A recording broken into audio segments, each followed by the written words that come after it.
the fabulous 8-Bit Bros program. You can check them out here on Ironic Radio Network. 8-Bit Bros. That's number 8. Then bit. Then bros. One word. I strongly encourage you to stay tuned for that. And if you want, they also have a Facebook page and a much better live show. Anyway, 8-Bit Bros, 8 p.m., Ironic Radio Network. It's 8 o'clock, and you know what that means. Oh, that's right. It's time for a much better radio show than a Mom Pulley radio program. This is the late edition of the 8-Bit Bros. We got a great show packed for you. We've got guests. We've got all kinds of shit going on tonight. As always, this is not a kid-friendly show. Shake your head, gentlemen. It is not. Say no. Okay, everybody understands that. You know, not a kid-friendly show. Adult language, adult content, alcohol, the whole 9 yards. NSFK, do the right thing, people. Take those little chillins you have and put them in the closet.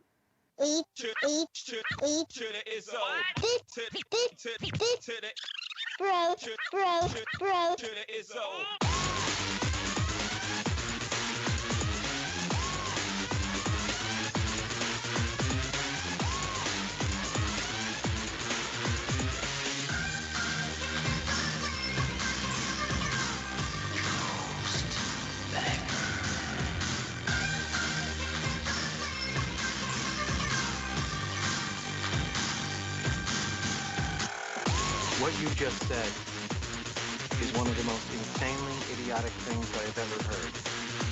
At no point in your rambling, incoherent response were you even close to anything that could be considered a rational thought. Everyone in this room is now dumber for having listened to it. I award you no points, and may God have mercy on your soul.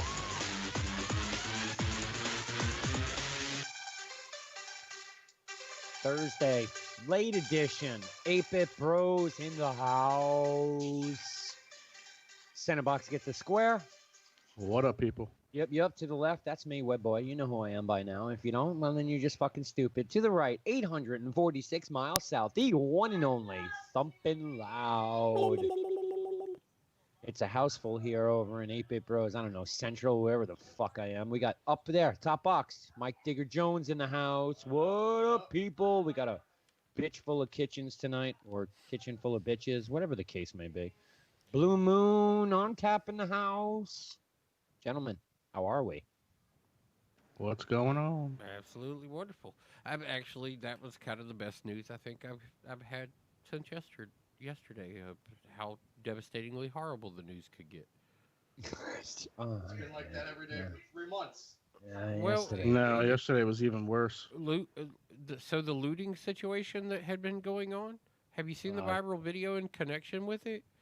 Yeah, I posted it. Of the two redneck fellas standing out in front of the store talking about, yeah, we're here because the cops can't be right now, but at the same time, we agree with the protesters. We kind of hope they'll stop looting soon, but we're here for the store owners. But they're standing there to, like, stop all motherfuckers. They're like, people are less likely to do crazy shit when there's just, like, some armed people standing around. The cops ain't gonna come do nothing stupid because other armed Americans are in the area, too. So he's like, this protects everybody, and he's like, this is what we're doing. It's like, all right, that's cool. It's good to see. That's kind of what your militia's supposed to come into play for, is as a solid citizen to the community that does pretty much the exact same job that the cops do at the point when the cops aren't doing it right. Yeah. So I'm a little. I like it. I'm a little disappointed in the reactions of all things. I put it out on Facebook, and trust me, in no way do I support what the fuck we saw happen. Whether you saw it on Twitter or Facebook or fucking 4chan or CNN, what we all saw was, in my opinion, one of the most horrible things I've ever witnessed in my entire life. Now, if you know me, I'm the type of guy who goes, oh, Daniel Pearl was beheaded because he was a journalist. I want to see the video. I want to watch them chop his fucking head off. okay? Because I need to know what really fucking happened. What happened the other day was right in front of your fucking face. Oh yeah, We you all know what watched it. really happened. 8 minutes. What I'm disappointed in is A, the reaction once again from the public, the looting, the rioting, the burning down of fucking buildings and businesses inside your own community. Right. Here was an opportunity to Well, protest well, racial. hold on. ahead. Let's not preach at the situation with No, like no. your opinion on how they should react. Like you can express your disappointment in that side of it, and we'll move on to the next part of Yeah, your yeah. disappointment. We don't need to tell them how to act. You know, No, they'll get it straight. They'll figure it. Yeah, they'll get it straight. But Yeah. I understand being community- disappointed in how they've reacted so far, and it's disappointing. Inside your own community, you should leave things to what things will be.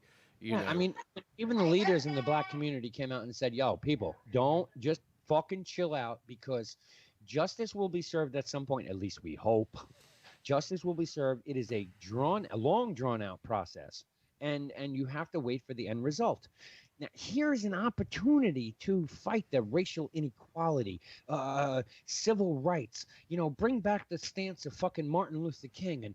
Okay, Jesse Jackson and Al Sharpton. I know you're on a fucking plane and you're going to be there tonight for the vigils and all that shit. You could have been there yesterday to try and control or help alleviate what the fuck happened. It's just, it becomes a black mark. Like, you had so much fucking opportunity. And as a white American, I stand behind the whole fucking Black Lives Matter. Okay, I was one of the proponents who said flat out, Colin Kaepernick was right in what he did. Wrong stage. He did it at the wrong time. His message got blurred. You had an opportunity right here to not blur the fucking lines. And now most of America is looking back and going, seriously? I don't know. This is a very unique situation, and I don't think that's necessarily the perspective of most people. Yes, Well, I believe most of us are disappointed in attacking your own community businesses because they're not like if you have a problem with your local government, deal with your local government. Your local That's right. government doesn't own the AutoZone. Your local government doesn't City own Hall, the mom bitch. and pop store. They don't own fucking Target. They're Yeah. not even going to get any money from the insurance that Target collects on that. Like it's not in any way is it going to benefit your city going in or coming out. If you want to Yeah. do something to deal with something your city's doing, confront your city. Confront your police department. Confront your mayor's office. Stand in the streets. Make them know that you're there. Don't just destroy things. Yeah, it doesn't It make doesn't sense. help. Yeah, and to me, it doesn't make sense. Like, I got something to say. I'm going right to fucking say, look, I said this to you, and I'll say it again and again and again. If I was the person standing there filming that fucking shit on a cell phone, after 3 minutes, my cell phone would have been on the ground, and I would have been beating the ever-living shit out of that cop. The Yeah, fuck? me the way that and dude Desmond serious- shared the same sentiments. We said that would have never happened here.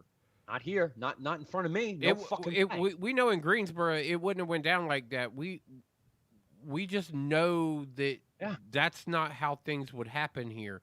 Like a situation might pop off, but one after another after another after another after another of us would step in and take charges and take lumps and take other Yeah. things.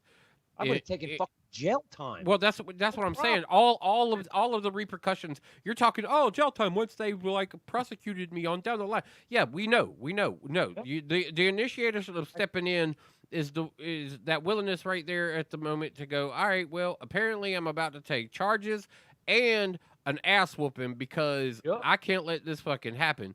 And Nightstick. there are four. Yeah, there are 4 cops here, and boy, I hope somebody comes with me.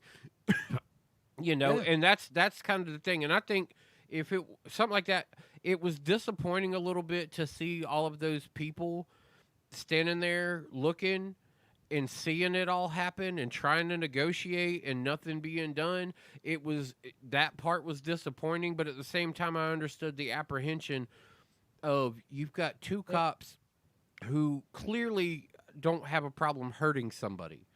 Yep. And they, at the moment that George had already passed away,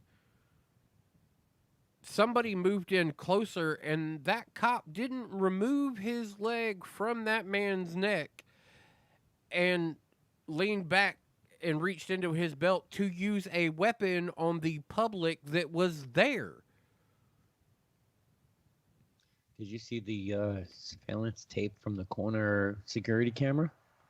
The one where Because they got the dude out of the car and set him on the sidewalk and then got him back up and took him over to fucking kill him. Right. Yeah. Well, no, not well. Yeah. I mean, because the cops pulled up on the opposite side of the street, and the Parks Department pulled up in front of the commotion. Then the Parks Department moved their car. But what I found disturbing is he came out of the car, no problem. Well, he was handcuffed when they pulled him out of the car. They put him in cuffs. They put him up against the wall at the corner store. And once they seemed to have figured everything out, they took him in cuffs and walked him across the street back to the patrol car where he tripped. Webb, where he tripped. I know, Webb, but clean up the rest of that statement though. They handcuffed him in the car. When they pulled him out of the car, he was already in cuffs. Yeah. The other two patrons got out of the car. He was in cuffs. They walked him nicely over to the wall, sat him down, walked away from him. Yep.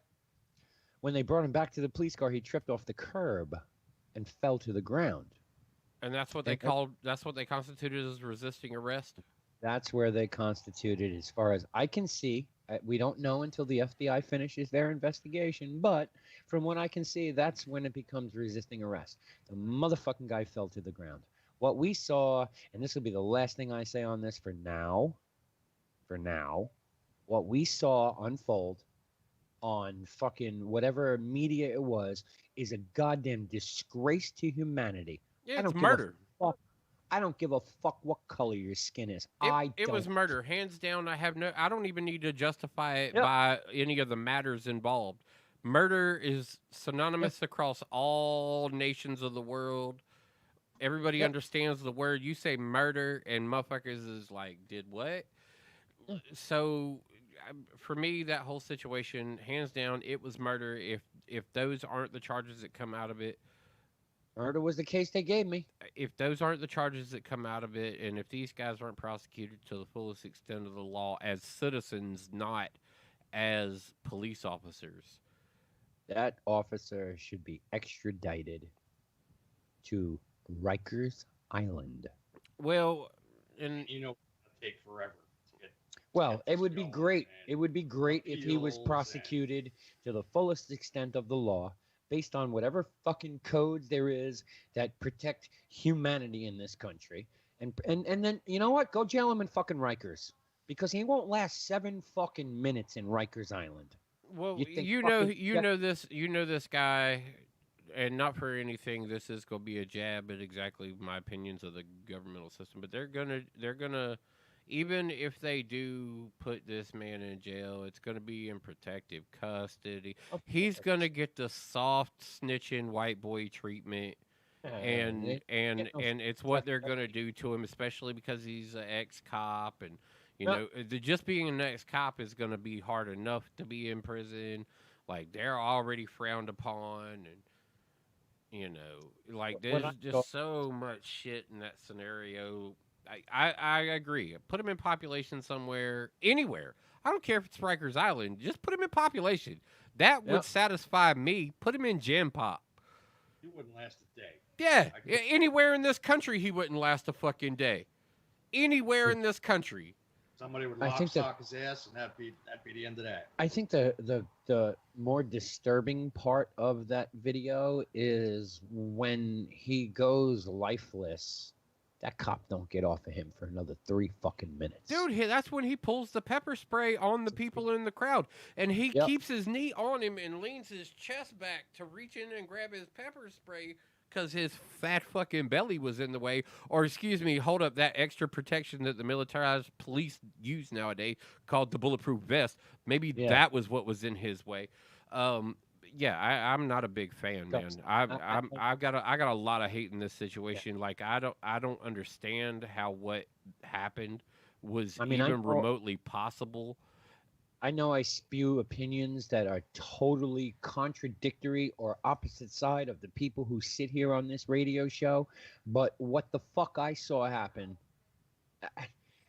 it makes me sad to even be a fucking human being. How someone could do this to someone else. I had was fucking cuts on the ground. I was tears. I was tears in my eyes, angry. Yes, me too. As I was watching it, I'm like, You know, when I say it all the time, I'm not racist. I hate fucking everybody equally. I'm an equal opportunist racist, okay? But what I fucking saw, these motherfuckers need to be locked the fuck up and taken out. This is not an officer I want in my town. well, the only consideration that I gave him is the fact that Minnesota does not have a death penalty anymore, correct? Yeah. And so life in prison, because I understand where he's at and everything else. I want the justice system to maintain being the justice system. I don't want this to get clouded and convoluted and vengeful and mandatory to walk this death line. Like if he was in Texas, kill him. Yep. If he was in Texas, kill him. I mean, that would be my stance, but he's not. And I'm to my understanding, Minnesota's a life sentence, and I think that he should have that placed on him. And I believe that every person there should be able to file a civil case against him that is not protected by the city or their attorneys. Yeah, fuck yeah. I agree. I agree completely. I believe they should find every way to bury and break this man in every way possible. Disgusting. Just a case of another rogue You know, everybody talks about the that's racism in the fine. country.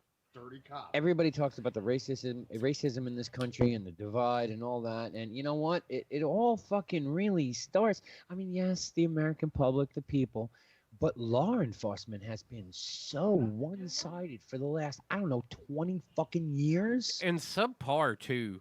Like civil rights don't matter. Yeah, it's just subpar. Have a fucking badge. Yeah, it's subpar as fuck. I've always I come from a community here where 90% of the people that are like my close friends are African American because Yes. like that's just my people. My girl is African American. Like all my friends mostly are, except for like the few crazy white motherfuckers like me Yeah. that just don't give a fuck. Like, pardon the stand on that for a moment, but Right. you know, and so I've seen it firsthand because I've been not the same level of victim as has been done to the African American community on that aspect, but to the degree that because I was white and in these spaces that they considered to be subpar African American, like you could tell by the way the cops treated everybody there, and they would look at you and they'd be like, "What are you doing here?" You know, and immediately they want to start like labeling you and lumping you into shit, and it's like, these are my friends. This just happens to be where they live. I mean, that's what I'm doing here. So for that level of shit, it was just like, and to see this kind of thing happen, I don't necessarily blame this situation wholeheartedly on like racism. This was a man with hate. Oh, yeah. And not for anything. There were 4 officers that were fired. Yeah. The first officer that pulled him out of the car was an African American officer, if I'm not mistaken, right? Yep.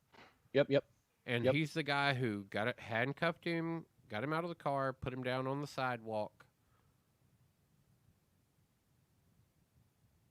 And then the other guy got him up and walked him over to the other police car across the street.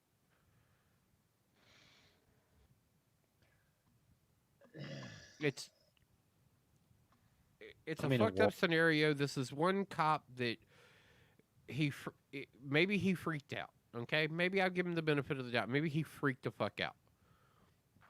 Mm. When this dude jumped off the curb, as he probably felt it happened, even though all he did was trip off the curb, you know, maybe he freaked a little bit and he reacted.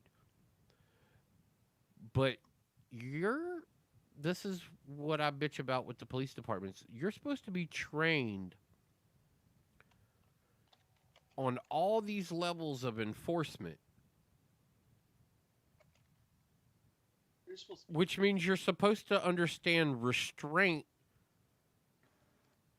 to the degree of what is necessary, which means once you got him down on the ground and you've maintained control of the suspect, you can release the dude, put him in the car like you were going to do. There was never a reason in any of your training to just stay on the ground with this guy who is right next to your police car. Like, the handling of it, in general, even if this dude freaked out, your training was supposed to take care of the rest of this. So that's what, 9 minutes? 9 minutes leads me to believe that you're just a prick. All these people begged and pleaded with you to leave this guy alone, and you killed him in front of them. And then you tried to hurt them. Begging. Take his fucking pulse. Yeah, the firefighter. That was a firefighter that walked up. And then you saw the Parks Department cop.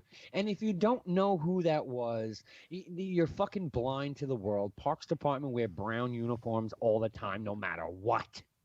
Okay, the guy who takes his pulse the first time and then fucking runs away is a Parks Department. Where did he go? Look at the surveillance video. He got in his fucking car and left. Just go watch the surveillance video. He freaked out too. Because he was like, holy shit, they just killed this dude. That's right. I'm getting the fuck out of here. Because why? I'm not a cop. I'm Parks Department. Yes, I am police, kind of like transit and postal. There are postal cop's a federal cop, man. That motherfucker can fuck you up. He got the fuck out of there fast as fast could be. Oh, he wasn't fired from his job, was he? Was he? Nope, not at all, because he did what he needed to do. Well, I don't even know. I don't check pulse on animals. Check it on a fucking human, and oh shit, this guy's dead. I'm out. We can't see. You're just holding up a piece of invisible. What we saw, disgusting. As an American and a human being, I am fucking grossly disgusted and upset by what I saw. I would love to see full prosecution of the law. Strip this motherfucker of his badge, cherry gun, titties, and do the right thing here, because you don't do the right thing here, there is going to be equal injustice in this fucking country for years. I like that one. That second one is it. Which I missed that completely. I'm just gonna say over here, whenever Webb does something, I'm just gonna be like, yeah. Can you not? Really? Webb, you missed this one. There you go. Yeah, uncover the cherry. Well, there's no such thing as cherry boobies, but okay. Yeah, there are. Those tits is cherry. Well, okay, I can see that. I didn't know. Jen, let me show me. What, cherry titties? Come on, let me see cherry titties. You're not on cam right now. Just whip them puppies out. I need to get one of those. What? Come on, I'm a big fan of B cups. Whip them out. Redbubble. I love Redbubble. Yeah, I've seen that one before. I love Redbubble. And look, I got it right here. I don't know if we're gonna be able to get it on cam. Yeah, we got it right on cam right there. I love Redbubble. Trust me, I'm a big supporter of my local artists or even far away artists. Don't care. Love me some Redbubble. But yeah, smell that? Someone burned down the house, the block. Burning down the house. All right, so let's move off of that. Well, yeah, it was only because of the good news segment part of that. Like, it's good to see a militia functioning in the capacity they're supposed to. Agreed. Like, it's a very interesting thing, because we know Minnesota's militia is constantly kind of picked on as being some crazy ass motherfuckers. And so for them to step into this situation in the capacity that they have, both for the protection of the citizens of the community as well as the store owners, I think was Yeah. really good to see. And if that is a note of something moving forward for that community, then I hope it continues to prosper and turn into better things. Yeah, I hope the outcome of this is justice served till the fullest extent of the law. Well, Um, that is justice at this. Yeah, like I don't like for me. I don't see it in any other way. There's no way you're going to be able to change my opinion on the fact that I watched a guy get murdered by a cop. the only, Hands like the most personal of murders, the like only way to spin it physically would be- touching this man. the only way to spin it, from what I see so far, from the camera angles we've seen, we don't have the body cam, so we don't know what happened the minute they got out of their cars and walked up. We don't know that. We've seen the surveillance cam, we've seen the innocent bystander cam. The only thing I could see this being spun as at this point is he didn't die from the alleged chokehold. He died from carbon monoxide because his head was by the tailpipe, and we all know police officers, excuse me, I don't like the word cops. Never Officers turn off their car. never shut off their car. Yeah. So that could be the spin on it. And we'll see. Okay, when well the- maybe if that's the case of what kind of spin that they try and put on it, but it doesn't matter. It doesn't matter. murder. It doesn't matter what happened prior to them walking up to the car or them Yeah. getting him out of the car, because they sat him on the sidewalk and walked away. Yep. So he wasn't obviously any risk factor No. to them. They had no concerns or quabbles. I don't know why he was even in handcuffs, to be honest. Like that, maybe you'll get answered by the other footage. You committed a crime. Yeah, but You the were- other two people that got out of forgery. the car, no, the other two people that got out of the car were not put in handcuffs. No, because they weren't involved because the description matched him. So that's where the cuffs go. Yeah, but Everybody else becomes secondary at that point. I have been cuffed in a vehicle and my passengers haven't, and then like 4 minutes later, oh, we need to detain you too. Well, what the fuck for? I wasn't driving. I had nothing to do with any. Okay, that's fine. Here you go. And you're right. They weren't detained. They're nothing. It was just him, but the description matched of a forgery in progress. yeah, but and whatever that people out there- scenario is, like they weren't concerned about him as far as an aggressor or resistor. At any point, they got him out of the car, they sat him down, and they walked away from him, more than 6 feet away from him. Yep, that's the other funny part. Forgery in progress is a non-violent crime. There was no reason for the antics. to take Okay, place. but do you understand why I had more concern over the other story? Oh yeah. Why I don't why the placement of how that woman's reactions could have very well escalated that situation to another Oh sure, cop killer, absolutely. you know, or killer Without a cop. doubt. Don't disagree Like with it that. was just like holy shit. And like I heard you bring it up on Tuesday. You were like that shit in Minneapolis, and I was like, I don't know what you're talking about. And then I got the whole video and was like, I might be going to I might be going to Minnesota just to join a fucking revolution. How I felt. And again, I've said it before. I'm an equal opportunity racist. I hate everybody equally.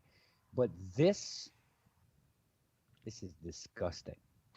This is beyond fucking human.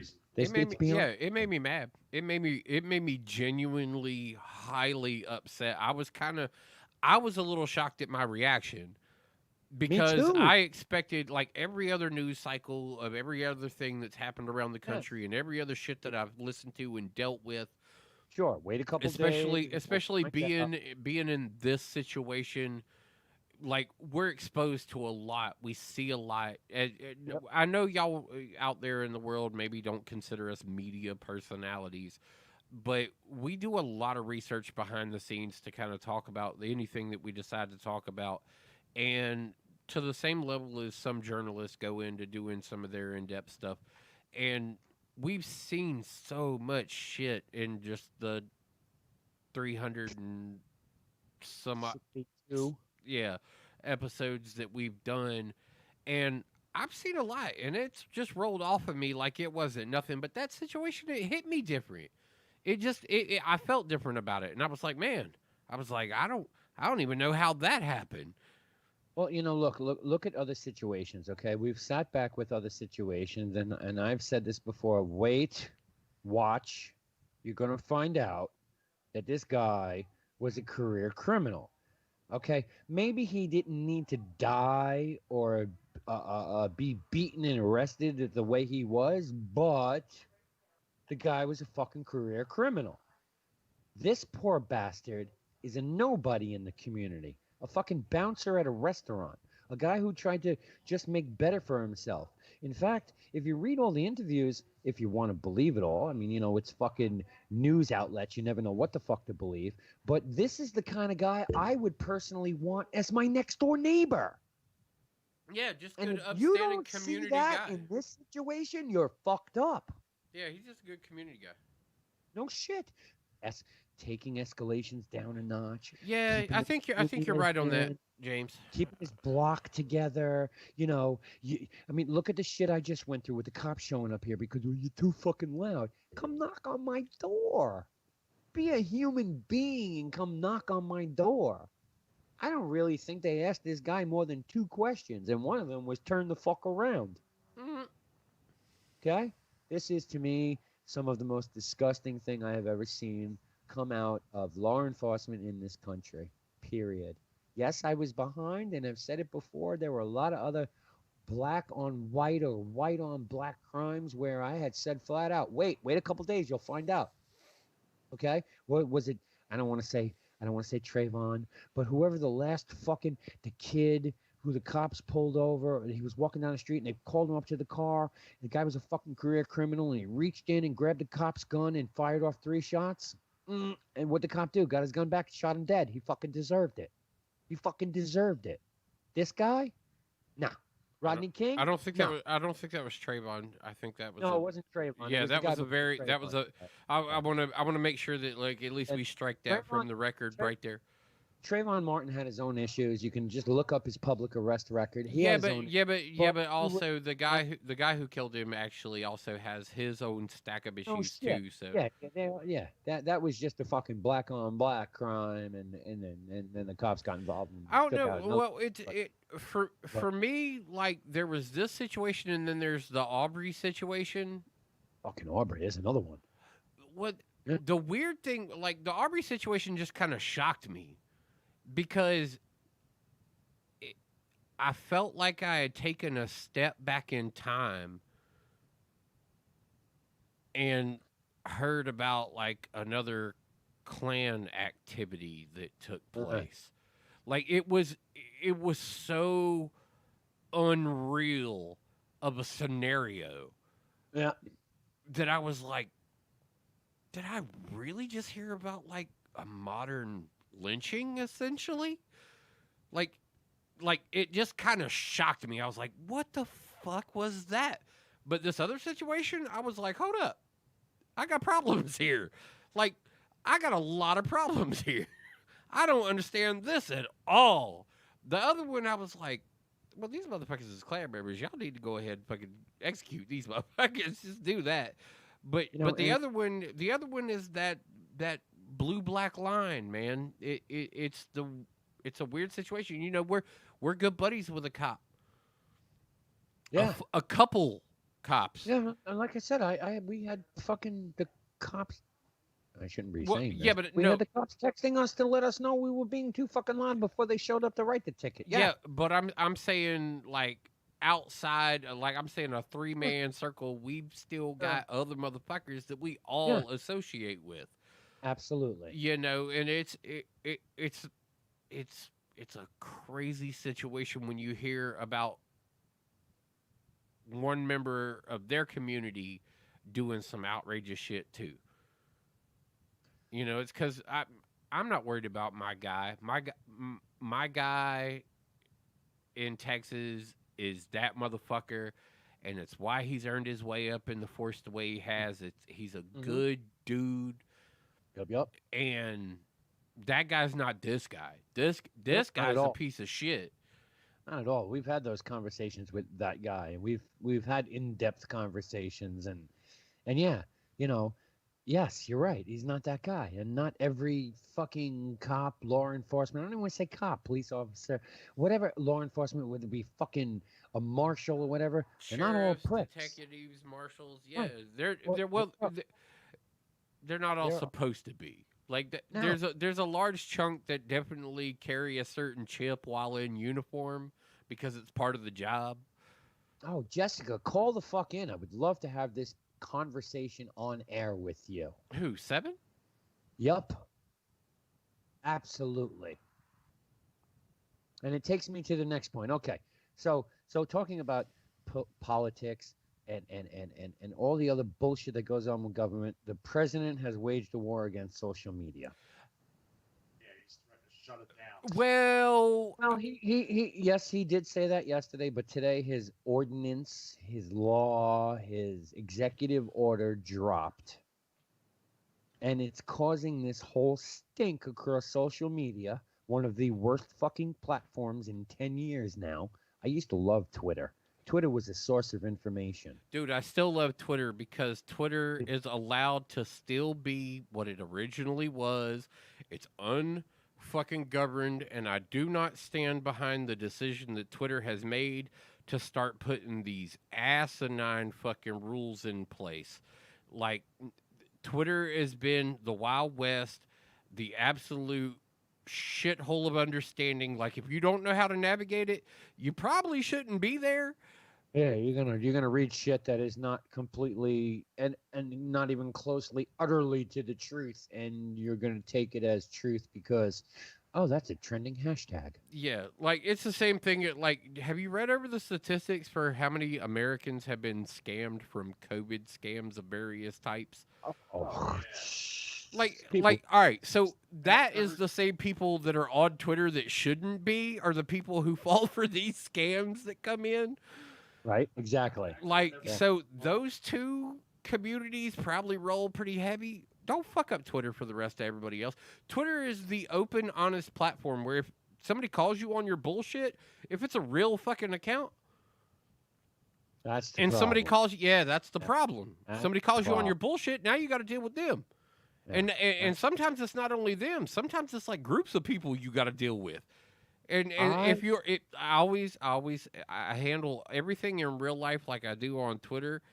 If it is not a statement that I am willing to stand behind and deal with all the conviction and consequence of, it's probably not my actual opinion on anything. It might have been a little bit knee jerk, and give me some time to think about it. I'm not 100% behind the changes that the president has put in place behind Section 203 U.S. Code Law of the Communications Decency Act. Yep. It's Okay. bullshit. No, actually, Some of it is bullshit. Yeah, look, it really all depends on how you want to look at this and whether you think it's for the greater good or if it's a lesser of two evils. What I like about this entire bill here is you are now holding or going to try and hold social media platforms responsible for the shit that is published on your platform. Okay? No, see, this is this is them falling like another domino to the pressure of the government into putting them in position to face legal ramifications over the freedom of expression of ideas. This is Okay, a violation of the First Amendment right for people to gonna be able to stop. speak their mind. I'm going to stop you right there and I'm going to lay the facts before you, okay? And you will answer my questions as we go along. The Wall Street Journal, the New York Times has a distribution outlet of what? 1 million people, 1 million papers, 5 million papers globally, because you can buy the fucking Wall Street Journal or the New York Times in Paris. Right. It's Yeah. going to cost you fucking $11 for a 50-cent newspaper, but you can buy it, okay? So here's my point. Let's say they've got 20 million fucking distribution. Let's say it's 50 million. Put a number on it, gentlemen. You want to go 100 million? It doesn't. Let's it go. doesn't- Let's go 100 million. Okay.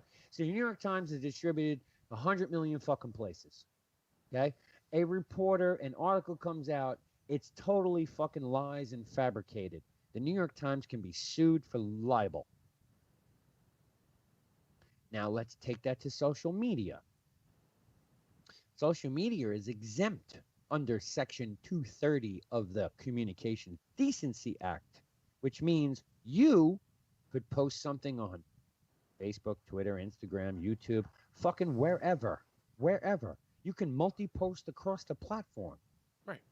Some spewing bullshit lie that the world takes for fucking, oh, this is fact, to how many people? 1 billion? Not 100 million, 1 billion. Okay, And so don't Twitter, you think the Facebook, companies that are YouTube- originating these should be the companies that are actually should be held in response for them, not So- not the thank freedom you. of information platform that So is. you just agreed with the president's bid that those companies should be held liable. That's yeah, exactly but you what said he did. you said that Twitter should be held liable. Twitter, Facebook, YouTube, Mixer. No, they're what- not the platforms I'm talking about. I'm talking about the companies who are producing these Right. bullshit things. No. Twitter's news not writing organization- a fake ad. Are they not a publisher? Are they not a publisher? They're Actually, allowing you- no. no. I but you am built I am the platform- publisher because when I Right. push the send button onto a Twitter platform, I Uh-huh. am publishing my own idea to an open right. forum. That's right. That's So right. no, And no, So you- no. but- Twitter but is not should- responsible because I am self-publishing. So if But a some- company is creating bullshit and putting it out on the internet, that company should be held accountable, not Well, Twitter. excuse me, Let's go and after also- the asshole that posted it, not the Okay. fucking motherfuckers. But Now, that's where Thump's this starts. right. Go ahead, Ren. No, but that's where Thump this starts. Thump is absolutely right. Wait, Twitter Ren, is- before you go Twitter there- is nothing different than a delivery mechanism. It's a media outlet. No, No, Yes, it is it not. absolutely No, is. it is It's not. considered the world news. It's definitely a media outlet. No, it is not a media Wait, outlet. hey, The hold on. media If it outlet- hold on, the if it's media outlet are the considered people publishing to Twitter. if it's considered world news, then why do all world news outlets have a Twitter handle? Ren, where do you get your news from? You've said it 4,500 times on this show. I get my news from Twitter. Yeah, but I'm getting my news from Twitter of having Aggregated an publishers that aggregated he list of agrees all with. of the news Ah, resources that I want. You, I, Thump, and fucking Digger sitting here. Yeah, we might be a little different from the rest of the world. 90% of people who use Twitter go and read what's trending today on Twitter. Oh God, this is news. That's not Twitter's No. fault. That's not Sure. Twitter's fault. though. Oh wait, you're promoting yourself in a way. Yes, it is. No, if They're not if- promoting anything. They're just delivering the content. You're the Mm, middleman.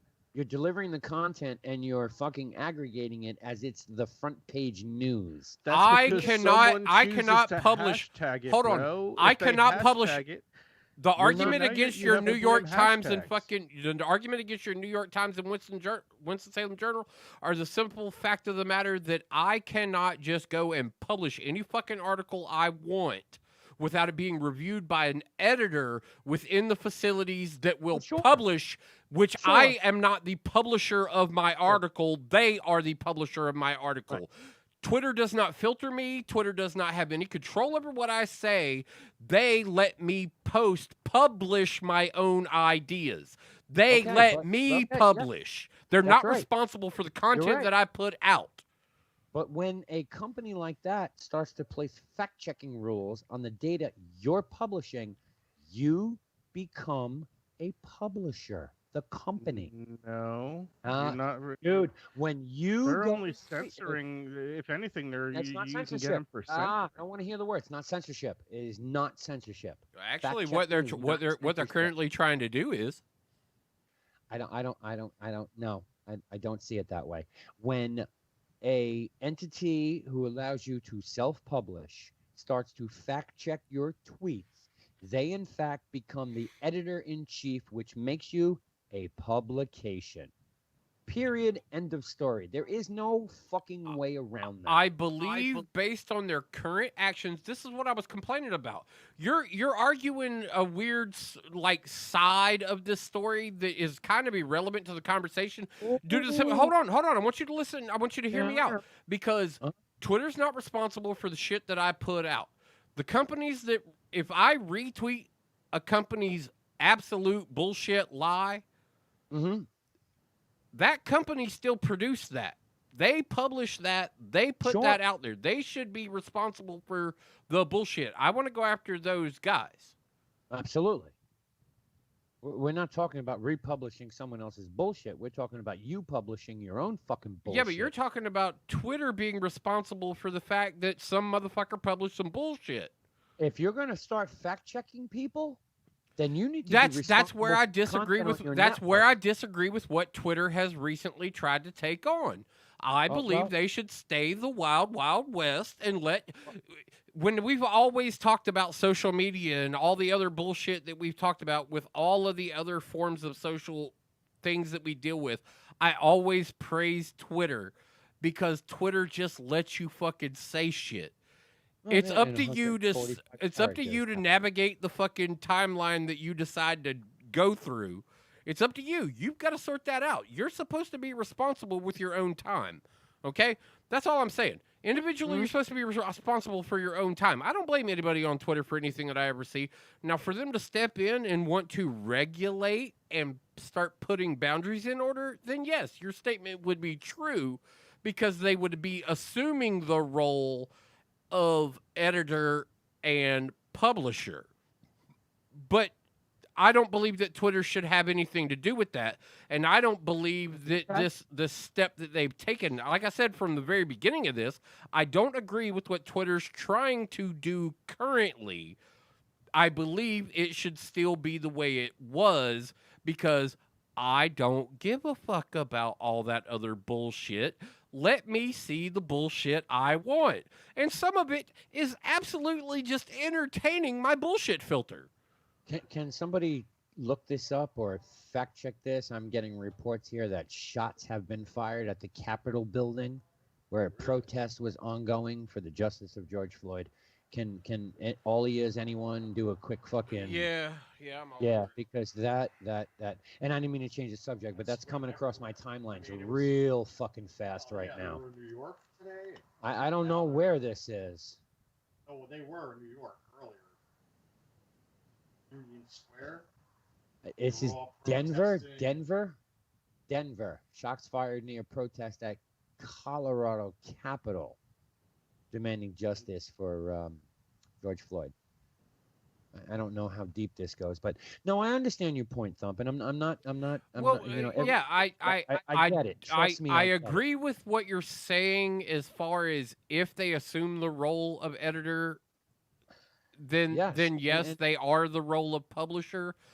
And if they step in as editor, then yes, they should assume the role just like a regular newspaper would.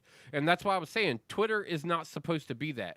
Twitter, I think, needs to step back off of what they've been trying to do here lately because it's not just Twitter, it's Facebook, it's all of it. But I'm not worried about all of those other places. All of those other places, do whatever the fuck you want to do. Twitter was actually a wholesome place for free thought. Oh, yeah, absolutely. Me and Ren had a lot of fucking fun on that in the early days. Absolutely. Like, it's an excellent place for people to just spew off bullshit if they want to spew off bullshit. Like, oh, I'm so fucking mad at the fact that this fucking place down the street doesn't have fucking hot nachos anymore. Now all they sell is the fucking bland-ass fucking with no jalapeno fucking nachos. I believe that guy should have that voice. You need a place to be able to say that every now and again. Sometimes your girlfriend doesn't want to fucking hear it. So you should be able to just scream it out somewhere. And you know what? Maybe you catch another motherfucker who's feeling the same way that day, and he's like, "You." That's what Twitter's supposed to be about. It's not. People have taken it way too fucking seriously. It's an expression of ideas. The platform was only built to entertain your brain and keep it fucking ticking. Everybody takes everything too seriously. and everybody gets offended. I don't. yeah. Yeah, no, not for anything. Like Ren Can't said, have getting his discussions news. somewhere without getting public opinion on it. Yeah, but like Ren said, getting his news from there. It's important. It's a vital part of society. Yes. That seriousness is part of the program, but it's you. If you want serious, you go to the serious sections of Twitter. If you Well, want trust me, absolute if I read a trash tweet- bullshit, you go to the trash bullshit sections of Twitter. You've If got I'm to learn reading- to navigate the internet, people. It can't just be done for you. If you're gonna turn the World Wide Web into communist fucking China, it doesn't fucking make sense. That's a whole nother issue. Fucking China with the Hong Kong shit. Yeah, that's I stand with the people of Hong Kong, Fuck yeah. and that is People of a Hong Kong that had is nothing a to do that, with this. that is a thumping loud statement. It is not Fight between two nations. It under has the nothing to do with 8-bit people, bros. which is a shame because the people are the one who's going to get fucked. Cancel me, Facebook. Fuck you. But I don't know. There's just so many, I usually don't take going that on stance at on once. shit either. So many things going on at once, and you don't know where to try and focus Well, energy to. Should I be mad at this? Should I be mad Hong at Kong's that? been going on for a while, so I've been keeping up with that one, and I've stood me stood with too. that for a while. I thought it was great that like England finally fulfilled their obligation to let Hong Kong be its own state. Maybe You- not so much anymore. Maybe they should just go and take it the fuck back. Well, because I if thought this- it. I thought it it's was. what I it's thought gonna it was do a to great these thing people. for them to be able to do that, and then for this big fucking shift in China trying to reassume power. It's like okay, you know, Yeah. and it's. I've been keeping up because it's going to be interesting to see what parties step in. True. China's going to be a big problem. Oh, China, Well, you China have to- already is a big They are problem. the million man. China's already a big problem. Yeah, China That's- is that's definitely Their, already their, a big their, problem. their GDP compared to ours is what's made it a big fucking problem in the last 10 years. All right, let's take a break. I definitely need to bio, without a doubt. We all cool with that? Cool. Sure. We'll come back. Let's take it to the sports side of things. Major League Baseball fucking up a comeback. NFL still can't figure shit out. Basketball's got their shit figured out. At least we'll see what Disney wants to do about it. And the NHL with their 32 team. Oh, no, wait, it's not 32 because they only have 32 teams. 24 team format. Right. Let's talk sports. James Holy is James is nailing it over here in fucking chat. I don't know if y'all are keeping up with this, but I just like want I like to his last statement. If you just want to chew out a company for not delivering your shifter and load cell brake pedal, Twitter is awesome. And that's not verbatim because he said is great, but 8-Bit Bros. I'm going with this one. We haven't done this one in a while. 8-Bit Bros, Thursday. That's a late edition for you people who don't know it. Day 73 of the lockdown, and I'm just about done with it. We'll be right back after this. Hey everybody, this is Jim Andrinos with New Media Comedy, and I'm here to talk to you guys about the Turnpike Comedy Festival. Last year, we gave 20 comics their first ever television exposure in a 2-day festival right here in New Jersey that we broadcast on Amazon, and you can go watch it right now on Amazon Prime. And here's the exciting news. We're going to have another Turnpike Comedy Festival this year. Enrollment's open right now. Go to turnpikecomedyfestival.com. Read and see if you qualify to enter, and if you do, submit for this year's festival, and we will see you on Amazon next year. Hi, I'm Snowy Angel. And I'm Kinky Candy. Have you heard of Spunk Lube yet? Oh, you have got to get it. I mean, really, it's the lube that everyone's talking about and everyone's gonna want. Look at that. It looks like real cum. Yeah, I mean, how can that get better? I mean, it's nice. It just feels so good when you rub it all over yourself. Everywhere. And you know what gets better about it? There's different kinds of Spunk Lube. They actually have hybrid. Yes, and they have different colors too. Like they have pink and yellow and even green. Like, what can get better than that? If you want like the kinkiest, spiciest nights, Yes. Spunk Lube. Oh, hell yeah. Get spunked today. Get it today at spunklube.com. That's right, spunklube.com. Don't forget it. Get yours. Right now. Hello. I'm not a doctor, but I've played one in movies. And maybe you have a movie that has a doctor in it, or a lawyer in it, or superheroes in it, or maybe even just tap dancing little people. Whatever your movie has, there's a home for it, and that's the Turnpike Film Festival. Turnpike Film Festival is looking for the best undiscovered filmmakers. And if you're a great undiscovered filmmaker, go to turnpikefilmfestival.com and check us out and see if you want to be part of our festival. Everybody buckle up. Buckle up. Let's go. Buckle up. Can we go to the store? Mom, can Buckle we get up. some ice cream? Everybody, buckle up. A lot goes on in the car, but you're in control. So only move when you hear the click that says they're buckled in. Never give up until they buckle up. Learn more at safercar.gov/kidsbuckleup. A message from the National Highway Traffic Safety Administration and the Ad Council. Bud Light presents Real Men of Genius. Real men of genius. Today we salute you, Mr. Nudist Colony Activity Coordinator. Mr. Nudist Colony Activity Coordinator.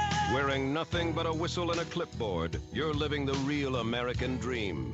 Getting paid to think up fun things to do naked. Running free. Sure, there's danger. Vinyl chairs, sunburns, chafage, and lawn darts completely out of the question. Watch out now. Your keen instincts tell you to stick to activities that involve lots of bouncing and jiggling. And if that doesn't work, who cares? You're all naked. It's your birthday. So crack open a nice cold Bud Light, nudie boy, because we all know when the going gets tough, the tough get naked. The Nudist Colony Activity Coordinator. Bud Light Beer, Anheuser-Busch, St. Louis, Missouri. You got something you want to get off your chest? We want to hear it. Call in 917-720-3038. The Ironic Radio hotline is now open. Ironic Radio, well, isn't it? I'm listening to 8-Bit Bros. I walk a lonely road, the only one that I have ever known. Don't know where it goes, but it's home to me and I walk alone.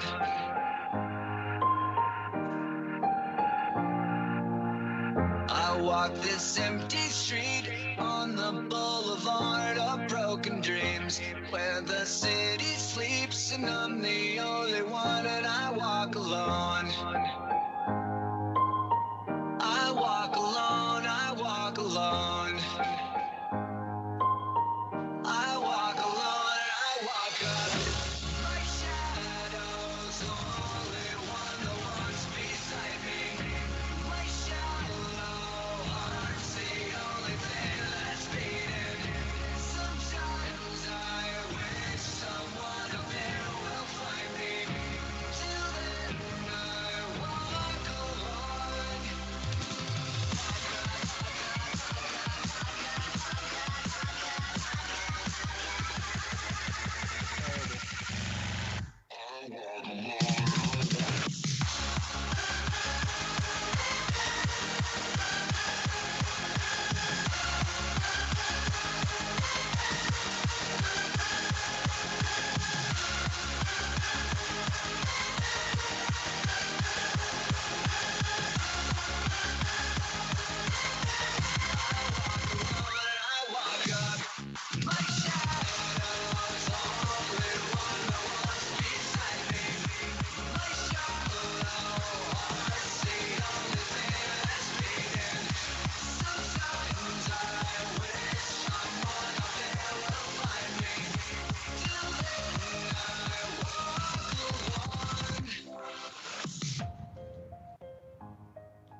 I'm walking down the line that divides me somewhere in my mind, on the borderline of the edge and where I walk alone.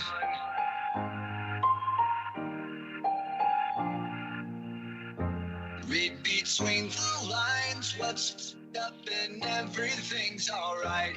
Check my vital signs to know I'm still alive and I walk alone. I walk alone, I walk alone. I walk alone, I walk up. My shadow's the only one who walks beside me.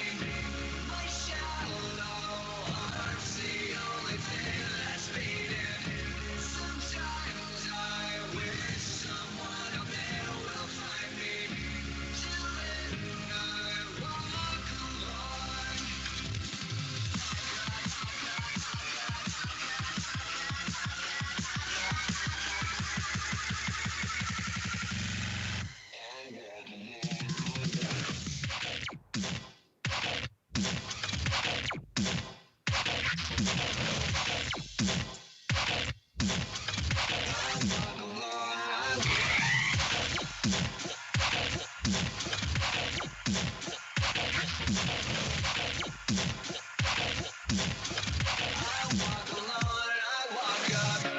My shadow's only one that walks beside me. My shallow heart's the only thing that's beating. Sometimes I wish someone up there will find me. Till then I walk alone.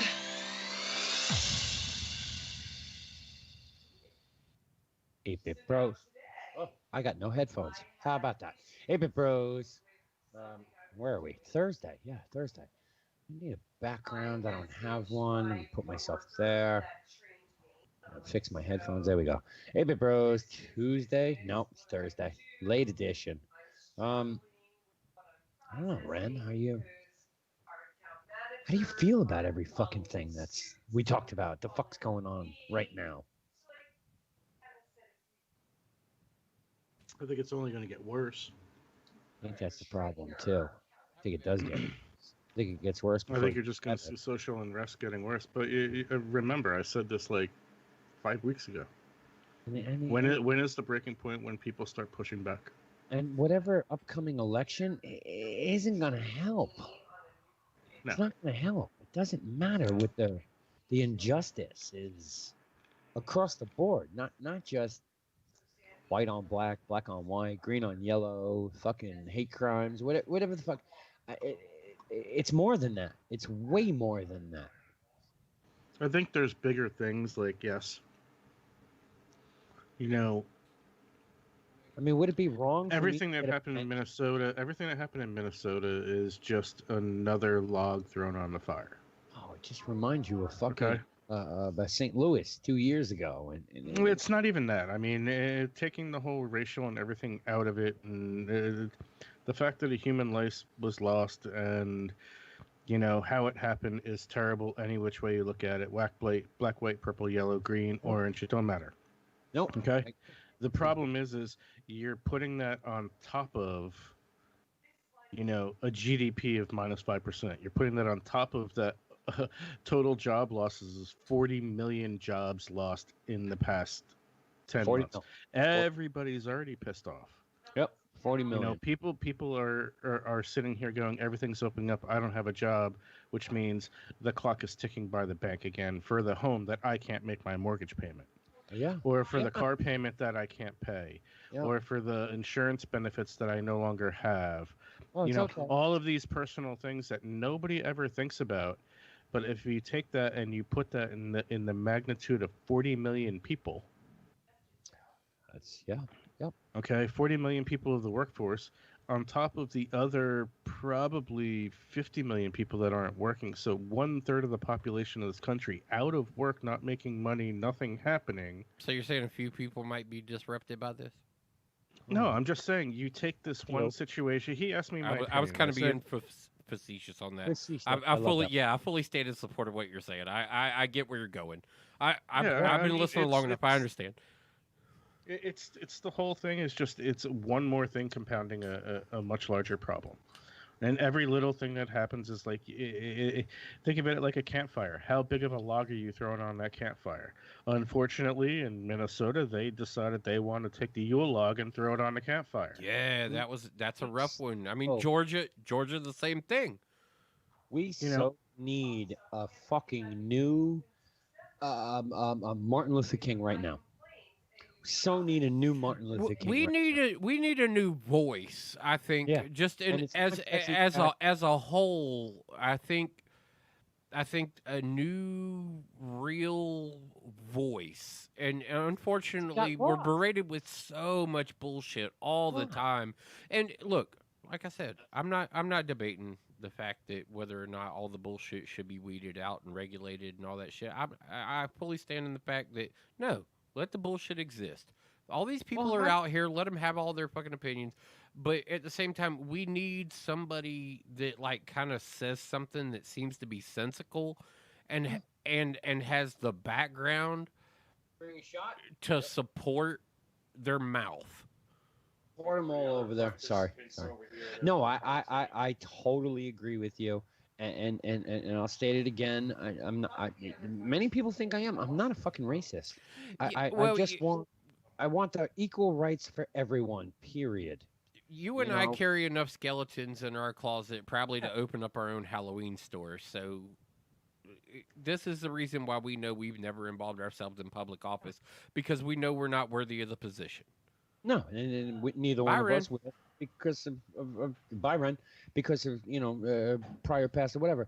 But Well, I'm just saying, we know we're not worthy of Yes. the position because even if we do have a good message, we know Yeah. the distractions of the things that we've done before Yeah. would Yeah. be way conflicted with. We're real about the idea.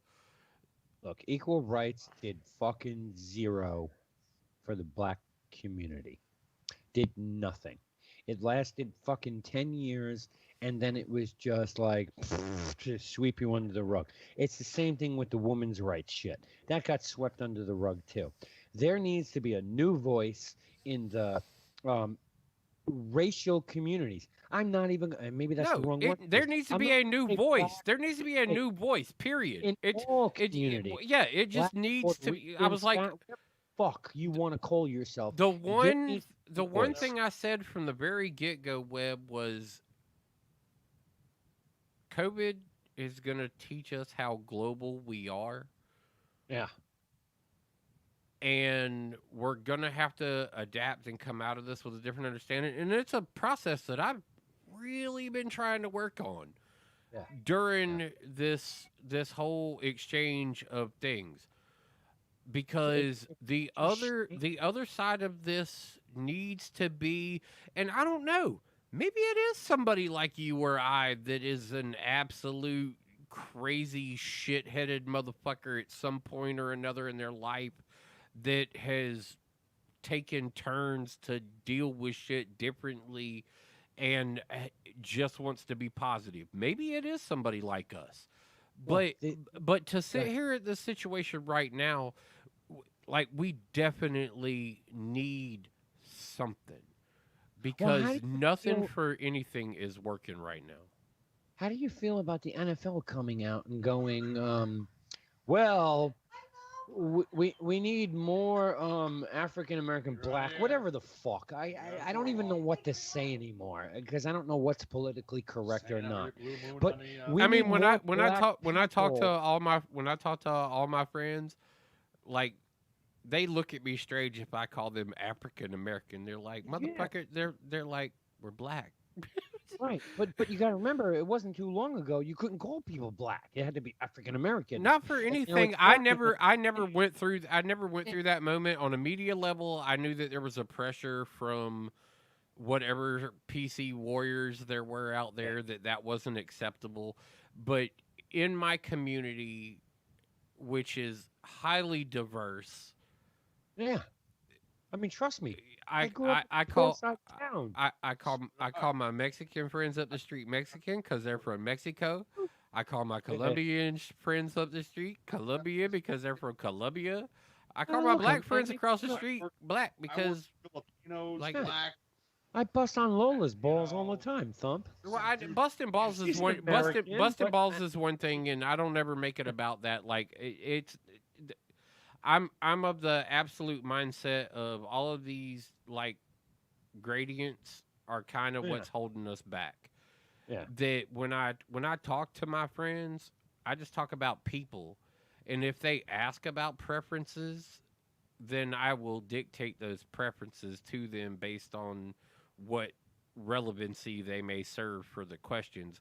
But I'd literally, so my buddy, friend, so my friend, so this guy, so this girl, so this chick, so that like Yeah. I don't. Yeah.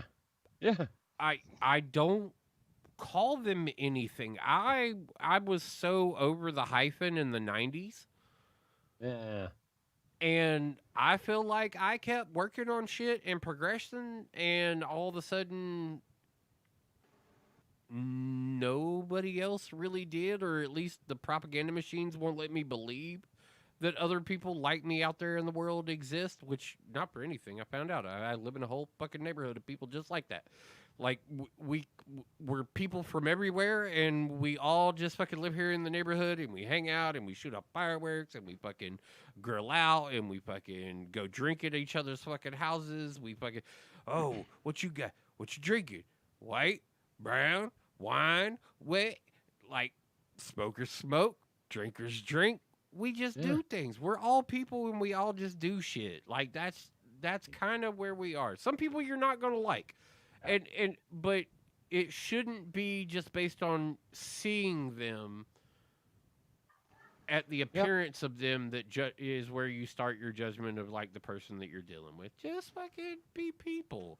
I'm done. I'm done. That's why I was, and I was kind of corrected.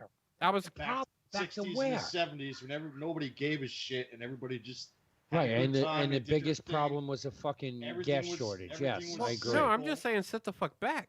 Just sit the fuck back. And you can Put that shit so on cruise here. control and quit giving a fuck. I pose this to you. Let's forget everything that happened in the last week. The NFL last week comes out with their own racial divide and turns around and says, we don't have enough minorities in the league. An amendment to the like. Right. Come on, we know the people Yeah. who watch our show are Yeah. are sports people at this point. So let's just. Black, white, it's blue, the green, it's the don't Rooney Rule. So they talk. Well, yeah, they so they you started find more talking black months ago. people and you get a better draft pick. They started talking months ago about what these effective changes may be to the Rooney Rule. Do you agree with it? I mean, should at there this be point, incentive? like I said, at this point, I find the whole conversation asinine. Yeah, me but, too. but considering the fact that I clearly am a small fleck in the future plan, Sure, we are the minority, the fans. like the future, I just want people to succeed, ta-da, kind of thing. Like the future, man, Kevin Hart just said it really good the other day too. Our sole fucking responsibility on this fucking planet is to make sure that the next people are better and do more. Isn't that what you try and do with your children? Well, You that's try- it. That's it. Yeah, but it's not supposed to be just your children. It's Right, but supposed to you be try you're and all educate them. like across the board. You're just supposed to make sure everybody to the next time, because if your kid succeeds and the other kid that your kid's friend with doesn't, then there's a problem that may separate them and create animosity, and something may fester. But if you if you absolutely just show everybody how to succeed, they said the retention of information and knowledge on success is so sad, because people are so jealous of their own ideas that somebody else may be able to enjoy some of that with them. Yep. That they don't want anybody else outside of them to succeed. Yep. I'm a little disappointed. And that's disappointing. I'm definitely disappointed in the NFL with their whole incentive to hire more minorities And look, I understand it, but it's always been the best man for the job. You can't force. You can't force wisdom. yeah, you can't. I mean, well, you know, there's only four Mexicans in all of baseball, so we got to make sure we put 34 in the next 3 weeks. I mean, football's doing the same thing. Well, there's not enough diversified players, not players, excuse me, diversified upper management. So we need to get more in there. So if you hire some people who are not white, then we'll give you a better draft pick. I just want more open-minded people instead of so many narrow-minded, segregated motherfuckers. Like, even when you have to sit there and dignify that position as, oh, we have to hire this many gay people to the company. We have to hire this many black people to the company. We have to hire this many Asian people. Wait, you're not actually creating a cohesive environment by doing that. You're telling the entire business world that operates that you are only going to operate on a minimum of this procedure. How about just be open-minded and hire the next motherfucker that comes through the door that's got the great idea that is going to make your company work better? That's one of the huge reasons why I am not sitting down working for Microsoft or Google, because your ideas are too old now. You're too old to work for us. We want the young generation, which I get. I totally get. I totally understand that. Because the younger generation. If you were working in marketing, I would understand that. Yeah, well, as a programmer, for your skill set, for what you do, I don't see age as a restriction on that environment. So essentially, you're saying that these companies are age discriminatory. I don't believe in age discrimination. You may not believe in it, but apparently you've been a victim of it. Yes, absolutely, but with good understanding. I understand it. You're building a company that's going to run the future. You want to fill it with people who work for cheap and still have a lot of time ahead of them to do that. Look, whoa, time out. Not work for cheap, because you get a job at Google or at fucking Microsoft or even Apple, and we know a few of these people. You know, get J7 in here. Oh, no. Ask her what her signing bonus was. I guarantee you it was a couple thousand fucking shares of stock. Hey, guess what? Yes, you're right. Guess what? I'm not saying that she's working for pennies below what she deserves. I'm saying that to pay her right now, what they're paying her is a steal on the market, because with your experience, you would have far outweighed.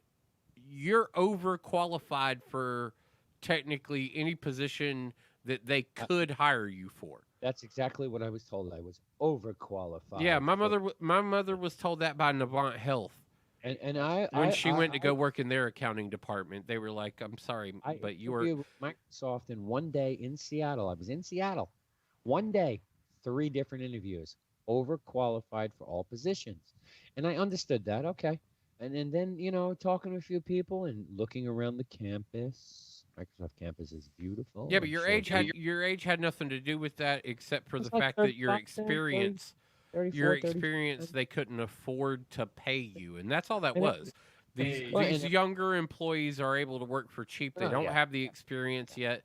They don't meet all the qualifications. They'll have to even maybe pay for school for them. It's just like us talking about getting rid of a retail space and hiring Joe Slub to work from his fucking house, paying for his internet, paying for his phone, giving him a fucking laptop and calling it a fucking day. It's the same scenario when you talk about what Google's trying to do. They know, just like we know, as the mild level of economist understanding that we have, is that the reason China beat us out on manufacturing is because they were able to just risk the biscuit and pay cheap fucking labor. Oh, yeah, I tell you, I watched it. And that's the same thing you see with any, especially a global company like a Microsoft or a Google. They're going to do the exact, that philosophy works in business, period. Like, period. I watched a great documentary on Netflix. It was one of those, I don't know, history of this, whatever the fuck it was, 8-part fucking one of the episodes was the rise of China. And if I can go back in my history and find this episode, and I will, trust me, I will put it in our Slack conversation to watch this because it is quite interesting on All right, where now, China is and where they will be compared to us. Yeah. now not good. here's where I say you were a victim of age discrimination, but you are claiming all this understanding.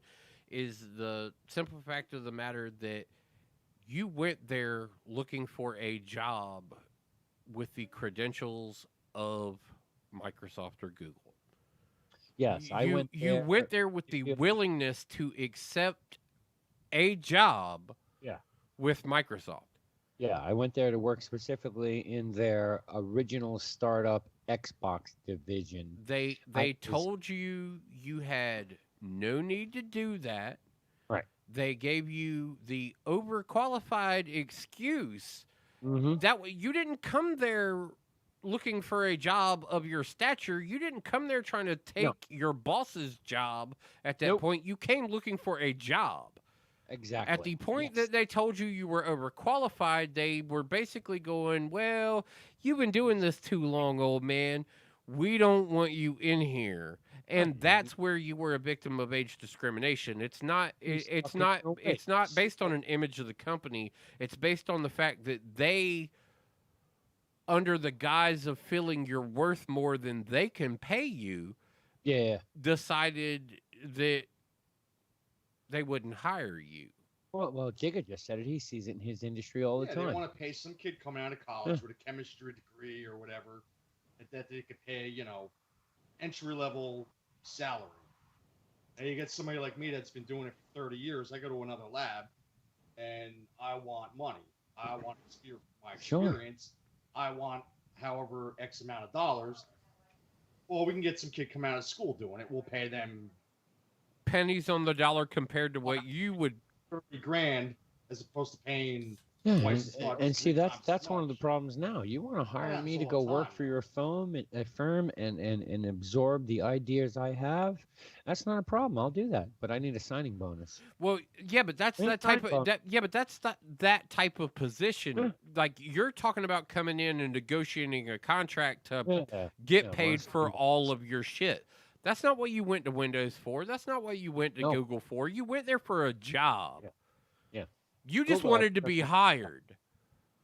I was turned down also. Same thing I heard from Microsoft. Overqualified for the position. Yeah, that's what I'm saying. You were just trying to be hired for a job, which, yeah, okay, so I'm overqualified for the job. I didn't come in here demanding that you pay me for what my knowledge base is. I just need to be paid to fucking work. That's what I'm asking. Can you pay me to fucking work? And they're like, no, because we can't pay you all about what you say your brain knows. It's like, bring me in and see if I even know this shit. What if my whole fucking application was a lie? Yeah. I was like overqualified. Wait a second. I have every Microsoft certification that you That's guys. just their nice way of telling you we're not fucking paying you what you want. Every You're Microsoft too certification you fucking offer, I have. Yeah, but he taken come in and looking for a job, not demanding a contract. Yeah, no, that's exactly true. It was just a job. So the talk here was football and their changes to the Rooney Rule, and how it equates to whatever the fuck's going on The now. because- business of football. Yeah, I think it's a little pathetic. The hyphen's ridiculous. I mean, look, I get it. You want to be diversified because we were supposed to be diversified in this country in 1980. Thank you, Jimmy Carter. The Diversification Act of the United States. Yes. Okay. But 20 years later, you're going to try and force feed that down someone's fucking throat. And then bless them for hiring 2 more minorities. You want to go down this road of black, white, Puerto Rican, Spanish, Mexican? What about fucking women, okay? Don't start your shit, NFL. You got 1 woman working for you, so stop your shit. Okay, aside hold from on. Like, Go ahead. That's just another hyphen in the segment. Like it. Sure. Like it was. I was checked on my PC by somebody who was claiming to be woke, and they. I hate that fucking term. I said that I'm happy San Francisco did what they did. It's about fucking time that somebody did. But you didn't need to hashtag, oh yeah, and she's a lesbian on top of that too. Like, there was no need to continue. Like, all right, fine, they hired a woman. Congratulations. And now let's just hire more women because apparently this girl knows her shit. Can I get some motherfucking qualified motherfuckers up in this bitch? And please, let them be bitches. Like, I'm just saying. And I'm sorry for the use of the word bitches. For anybody who may be offended by the word bitches. But You are so fucking right there, man. But Treat I'm it saying, like, a can we motherfucker. just do that and continue to move on? Because look, I know a lot of girls who got a lot of great sports knowledge. We've had the pleasure of working with several of them through WBLZ Media that are infinitely, vastly superior in some areas to our intellect on certain sports in Sure. certain occasions. Absolutely. And just holy hell. And so yeah, to find these women in these jobs, let them apply. I don't see why they can't. Go apply for the job, get the job, be the next great fucking NFL fucking coach. Do whatever. I will congratulate the first team that has their first female head coach. It'll be like, hell yeah, fucking about time. But at the same time,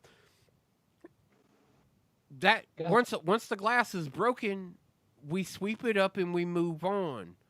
I would hope. Like, recognize your number one, move on, celebrate the fact that we're all doing something more together moving forward.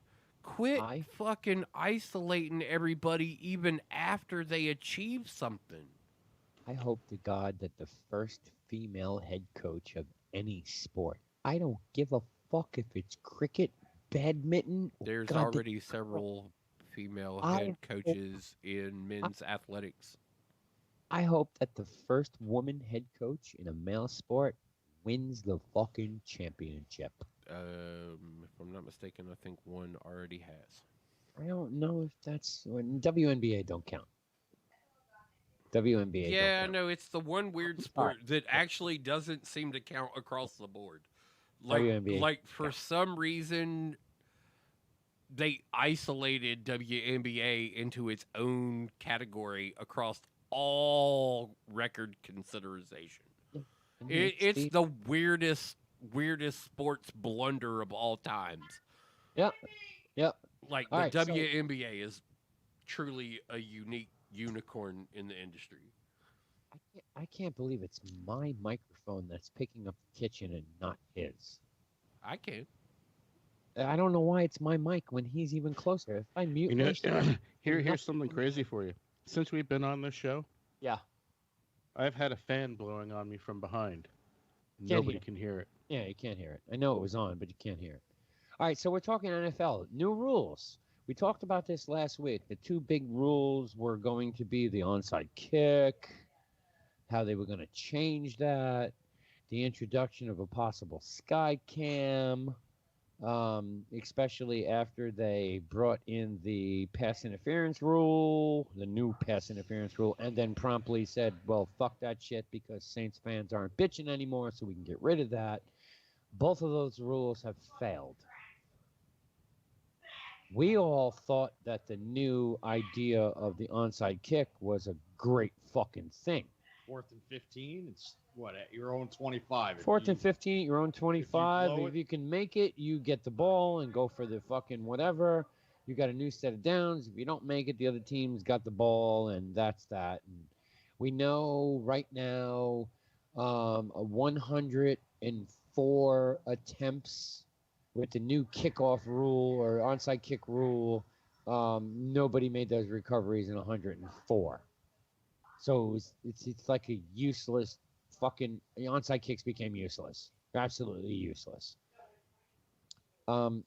They coughed and choked down both of those rules. The Sky Judge could come in future expansion of rules as they try and figure out a better way to do it than the XFL did. Not really sure you're going to find a better way. 2016, Chan Yu Ting She's currently the head coach for China U16, and she became the first woman to coach a men's professional football team to a championship. Okay, U16. That's first year out of that's college. That's college. That's senior, last year of college. U16. Well, they Soccer. consider them a professional. Well, sure. Okay, yeah. Look, you're No, really diving into semantics here. No, I agree. She gets the record book for the ceiling being broken.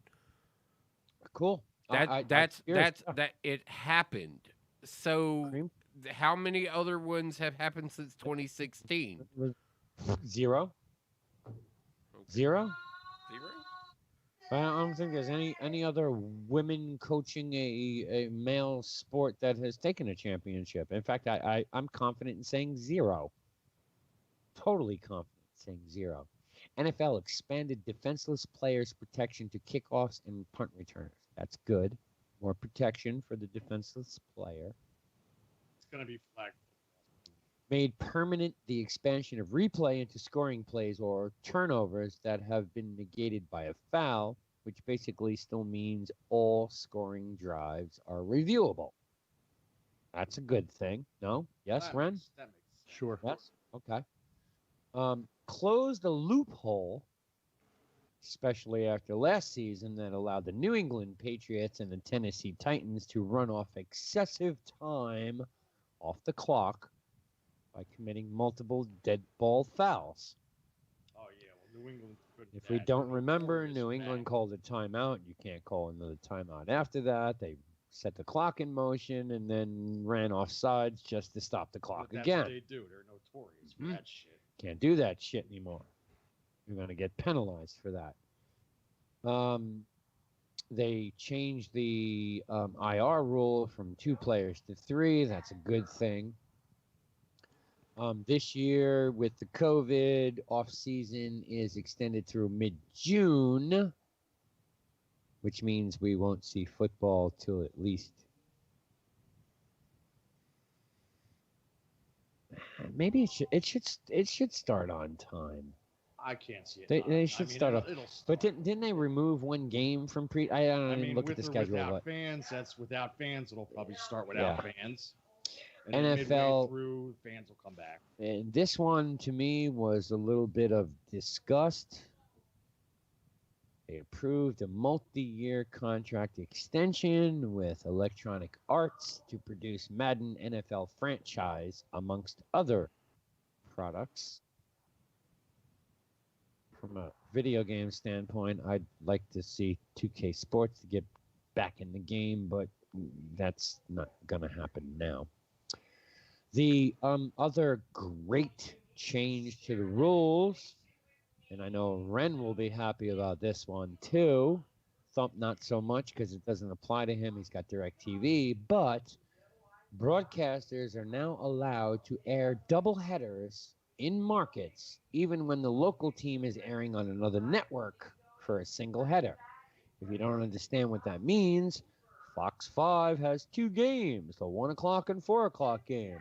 But the Giants or the Carolina Panthers play at 4 o'clock, so that's the only game you can watch. Everything else gets blacked out, and you can watch MASH on Channel 5. Not anymore. If CBS has 2 games and your local sports team plays at 4, you get both games. That gives the opportunity of watching 3 games on open-air television, OTA, over-the-air, public television, the ability to watch 3 games on Sunday no matter what. That's a fucking great thing. Absolutely a great thing. The EA contract, not so happy about that. Virtual off-season, okay. Roger Goodell is still looking to get people into wherever before June 26th. I still think football happens in a timely fashion, on time, no fans in the stands, except for Florida, because Florida seems to be okay. Florida seems to be okay. We've had these conversations in the past. Where were the 2 hotspots we were worried about? New Orleans and Florida, right? Those were the two states that we Although were there are all some like, states that are coming like surging well, back. look, we talked about it a couple weeks ago. Oh, fucking New Orleans, that's it. That's going to be the next hotspot, especially after Now fucking. you don't hear anything about them. Well, that's because it jumped way south to like Venezuela. Anything? You know what happens? Brazil. You know what Brazil. happens tomorrow in New Orleans? All bars are open. Yeah, sure. Yeah, we're right? Bars are opening everywhere else besides here. yeah. I mean, We're, did you see in the Ozarks? Oh, Thousands of people yeah, well, in a pool. they also asked All fucking. They also asked everybody who was in the Ozarks swimming in the lakes and pools to go fucking home and quarantine for 14 days. You had a good time, now you're fucked, go quarantine. Whether or not they enforce that is a different story. They're but- not going to, and they're saying that it was a very disappointing fucking act on their behalf. You know, my point of all that is we talked about it weeks ago. New Orleans was going to be a hot spot. It was going to be worse than New York. And the models. You hear this all the time on TV. Well, Models predicted let the 300,000 deaths. let the science predict. And the models. So far, bro, all your models have been pretty fucked up and wrong. But I'm not going to say that because, you know, if I did that, I might be sued on Twitter or Facebook as fake news now because Yeah, but that's their a models law. were projecting 250 to 300,000 Yeah, deaths. see, me and Ren had this conversation on now the phone you're the at, other day. You're at 100,000. We had this conversation today. You're eclipsed the 100,000. So Yeah. they're way off. Yeah, 300. Science and the models. They don't even know. 320 million people They don't in even know this how this country. virus spreads. Yet. They've been trying to figure that out for the 100,000 last 3 months. 100. And they're saying it's not on surfaces. You can't get it from the surface. Oh no, but you got to remember You got to basically be on top of somebody to see, catch it. Wait, we let's talked let's dig back into the history log and say, oh wait, but you got to remember they told you. Yeah, we talked about this Tuesday. Yeah. Don't take your mail out of the mailbox for 3 days because it's on cardboard, and now it's like, well, fucking eat the mail. Dude, we've been Who going cares to if you eat the stores- mail? We've been going to stores for 3 months. That's Going right. In and out of stores. You can man. get it in a bar, so we got to mean- close those, but you can stand in line in a Walmart. It's okay. You won't get it at a Walmart. We You haven't can't. stayed at It's home. not possible. We haven't stayed at home and locked ourselves in. Like I said, that homegirl on Twitter that fucking posted out the picture of her Blonde in the chick? bikini. The blonde chick, yeah. No, the redhead.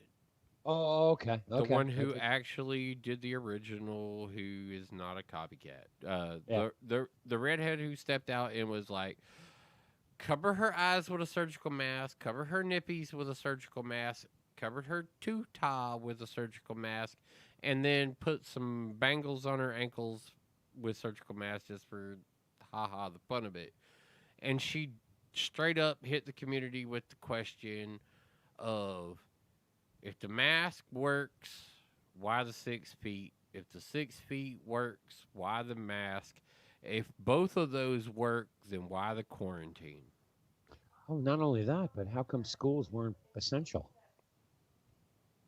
You've been told your whole life you got to go to school. It's the fucking law, but schools aren't essential now. Stay at home and stare at a computer I don't screen. know. I don't know. That's just kind of a tiered down fucking let's nitpick at something else kind of thing to say. But Hello, like Twitter. literally the main complaint comes down to, if you're telling me that I need to stay 6 feet away from somebody, then why do I gotta wear a mask? If you're telling me that I need to wear a mask, then why do I gotta stay 6 feet away from somebody? Yep. And Yeah. if you're telling me that both of these work, why are you telling me I can't go anywhere? And that makes the school conversation irrelevant, because Well, if true, any of the true. three are working, That's right. then things could continue as normal. Just put the distancing regulations in place. If things are okay and going as normal with one of the other things, then all right, fine, follow that regulation and put those things in place. Socialization moves along as it should with the new criteria that's been put forth in front of us.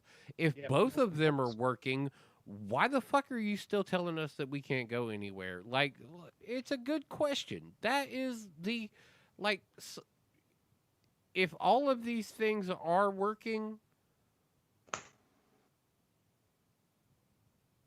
Well, the whole school thing is going to be a clusterfuck anyway, because can you see kids going back in September, elementary school with masks on, sneezing into them, coughing into them, then they have to change their masks. I don't think school sneezed should have all over it, and I don't it's think- not going to work. I don't man. think Well, school I should- mean, you're making a pretty good argument for the fact that kids is nasty and should probably not exist. Masks But without masks. I mean, just wait until they're sneezing and coughing. and like I don't think school should have been closed in the first place. I saw no reason for it from the beginning, kids and I haven't gotten still it. know. I mean, that's they're right. getting this new mystery illness Well, now. yeah, but that's whatever probably that look. is. This new mystery illness is probably something Inflammation, completely fucking whatever. new. Okay, it's It's- completely it's fucking a branch. It's a branch of it or whatever. But even that's not. new. 5 years old to 17-year-old COVID deaths is 0. 0. I don't know. All I know is my kids had everything. 0, and that's Shit that I that's never even heard of. that- and that- and they're that's- still alive. that's so I pretty don't know. much across the entire United States. Not just the statistical data I'm looking at for one state.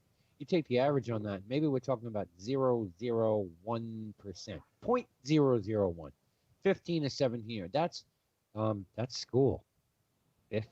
5 years old to 17. That's school. Who is not in school between the ages of 5 and 17? Nobody, unless you're a dropout. I was gonna say I graduated at like 8.5, but What, from college or from high school?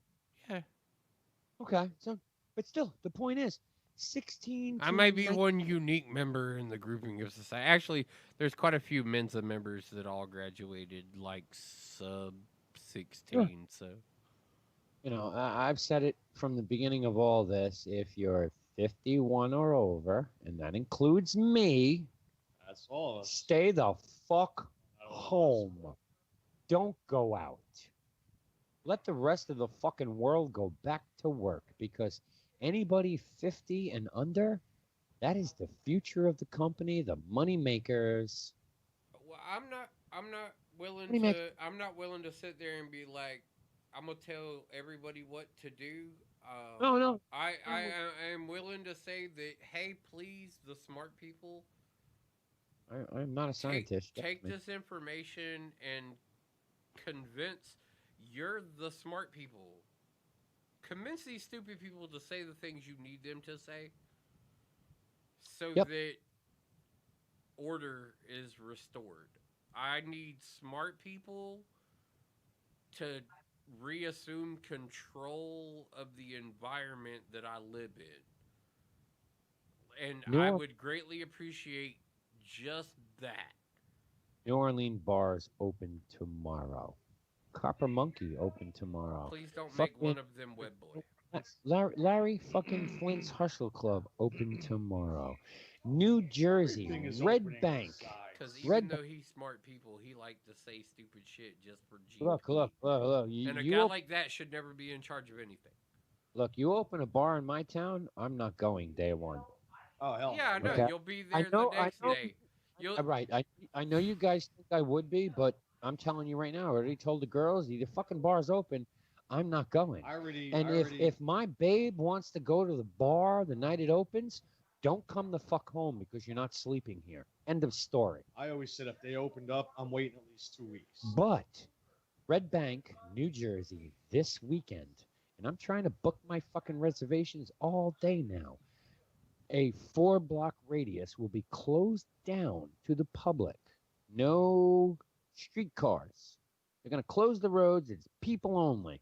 And they're going to allow restaurants and anybody else who serves food to take the tables that are inside the Yeah, put 'em motherfucking outside. restaurant, put them outside in a social distancing area, and serve fucking food.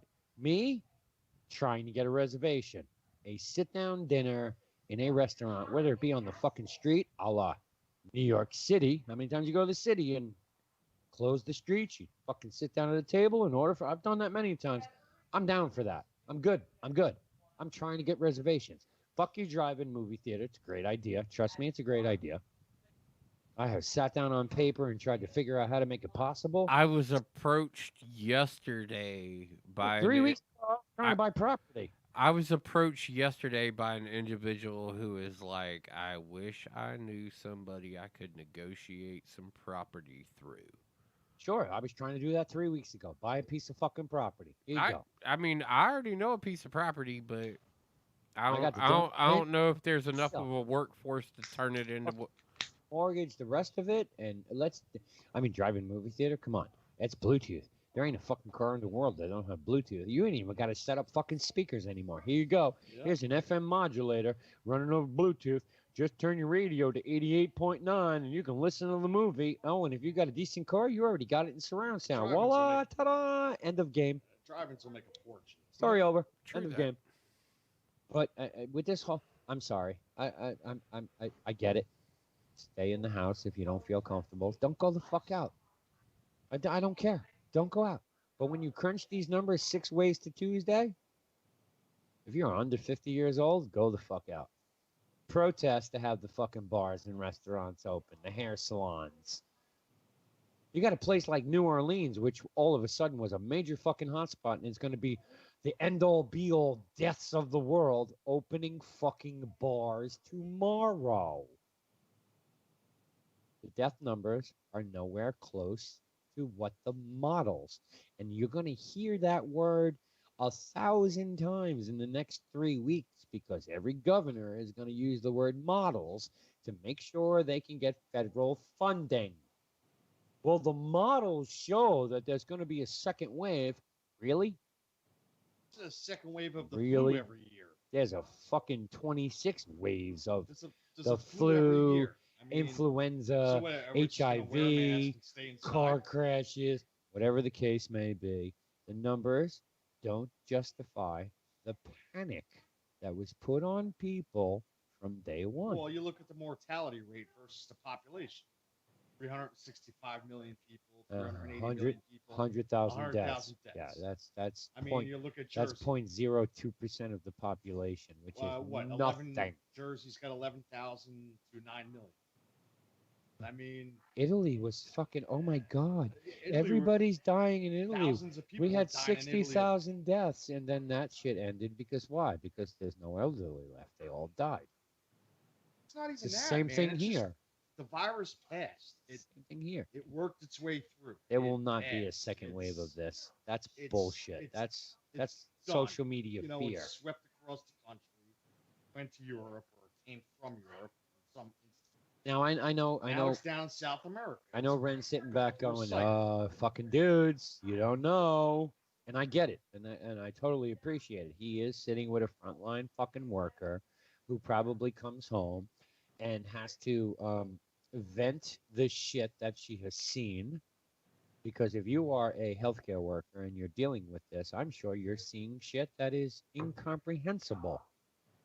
So I'm sure he hears the venting of what the fuck goes on, and not to say you're skewed or askewed in any which way, but you are sitting with a frontline worker who is telling you about all these deaths and the fucking people, and Well, oh my God, hospitals, and- yeah. The hospitals, but- you have to. But I'm looking at the pure numbers and going, oh, so you had 7 people today to die of COVID, and how many of them had lung disease? Oh, wait, all 7 of them? Oh, okay. Okay. Well, what? No, not all 7, 6? What the other one have? Heart disease? Oh, yeah. Okay. Yeah. 50, Yeah. 60% nursing homes, long-term care facilities. 57% of all people who have died from this so far across the United States, cardiovascular disease. 57% of all COVID deaths attributed to cardiovascular. Hey, if you have an underlying health condition. Just like the flu. You have the 44%, flu, 44% it. diabetes. you get pneumonia, you're fucked. That's 90-something% of all COVID deaths across the entire United States. 96.4% of all COVID deaths due to cardiovascular or diabetes underlying. Do you mind citing the website that you're quoting this information from? I can give you. I don't need you to give me anything. Do you mind citing the website that you're reciting this information from? Oh yes, this is the Department of Health. Oh. United States Department of Health. I am looking at breakdown numbers for New Jersey. On this tab over here, I have California, and on the other tab, I have New York. Okay. Unfortunately, me and Ren had this conversation. The information that certain states give you are way better than other states. Like, J7 comes in with her numbers, and she shared her COVID dashboard, and it's one page with 8 numbers on it. You gotta find a way to just stop sounding derogatory when you say the word. Because even when we were talking with fucking someone together, and he's in Ohio, which has had what, a handful of fucking deaths, a handful. Well, yeah, like 12, Yeah. 12 people got it, 6 people died. Yeah, when I looked at their COVID dashboard, that Ohio? shit's bullshit. I looked at California's, and California's gotten better, but they don't break down Wait, how is it bullshit? Who cares? the data. The data's not there. The data's not there. The data. All isn't right. there. So what does the data need to be represented? I would, when I do my analysis on data, I want to see cases and trends. I want to know how many overall cases and what the trend of it is. I want to know the hospital data. I want to know how many people right now, this very second, are in the fucking hospital. And I want to know how many people are on ventilators, how many people are in the hospital for COVID, how many people have been let out of the hospital, how many surgeries are happening. Are they electoral surgeries? Is someone going in for a fucking tit job? Wait, why is the surgical information necessary? Because it gives you a great indication of who's in the hospital. No. You want the hospital numbers related to COVID, right? That's what you're actually seeking, right? You're wanting hospital numbers related to COVID. So for you to know, all of this other information seems to be a breach of medical surgical data. Also includes people who have had a tube shoved down their throat. That is considered a medical procedure. Therefore, it is surgical. Okay, but that person shouldn't be equated into COVID information. It's hospital data being reported. They are reporting the number of people on ventilators, the number of people who are here on COVID, the number of people who are here on surgery. Hold on. You said a key word when you said all of these things. The only information that needs to be relevant is not these inflated numbers of all this bullshit nonsense. It needs to be COVID-related information. All right, so there are 9,000. Hold on. There are 9,000 people on ventilators. Right. But only 100 of them are COVID-related. Yes. Is pertinent to the conversation. Well, you have to remember that early on through all of this, your governor of said state, whatever state you live in, told you originally that, oh my God, the people who are in intensive care are through the roof. Well, okay, that's not indicative. Well, I understand. This seems to be a way for you to fornicate your perpetuation of this misinformation. No, it's not. How do you take raw data and fornicate or perpetuate that data? I'm giving you the raw data. Yeah, I know, but that's what I'm saying. The data that you're telling me that needs be the baseline is irrelevant data. The baseline needs to be actual COVID-related information. You're never going to get that. Well, of course not, because nobody is going to fact check to that fucking level because they're a bunch of slack ass motherfuckers. So you need to know who got a tits done in a fucking surgery. It's not the slack ass of it all. It's the fact that hospitals are being paid above and beyond if you write COVID on that death certificate. Well, what you need, so you got to slice and dice those numbers. Like here, I'll give you an example. Wait, hold on. How would you have to slice and dice those numbers? Because you go into the hospital because you had lung cancer. But it was a COVID death. Right, it's a COVID death. Or you went in because you fucking had heart palpitations and you went in for surgery and died. It's COVID. You died of COVID. Well, now there's a part of what you're saying that New York, New Jersey, and California got caught. There's a part of what you're saying that is true, and to a certain degree in some areas has also been found to be medical malpractice. But Uh-huh.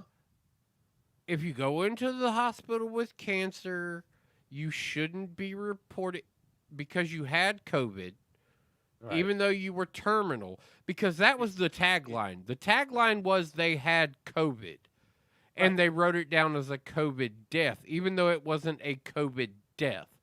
Like, some of the analytics to that need be rectified, but you don't need to know that pertinent information.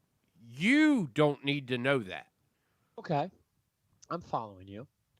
So when I ask you what the pertinent information you need when you're researching COVID to COVID death, you're not a part of a governing body that should be tracking this.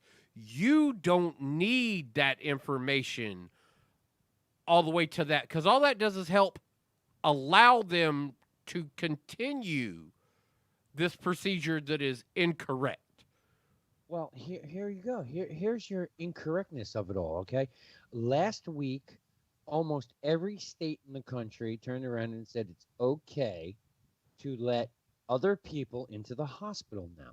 So if you needed some sort of elective surgery or surgery that wasn't life-threatening, but, we postponed it because, COVID, now you can come to the hospital and get your surgery. When your governor gets on TV, what's the first thing he says? Well, we got 4,000 people in the hospital this week. It's up last week from But my point is, you don't need to know that there are 4,000 people in the hospital. That is inflated information, and what you were trying to tell me that you needed was the inflated information. What I'm telling you is you need honest people to be handling these goddamn jobs, and you need to quit helping seek this information that is irrelevant to this bullshit fucking propaganda machine that you're also part of trying to perpetuate.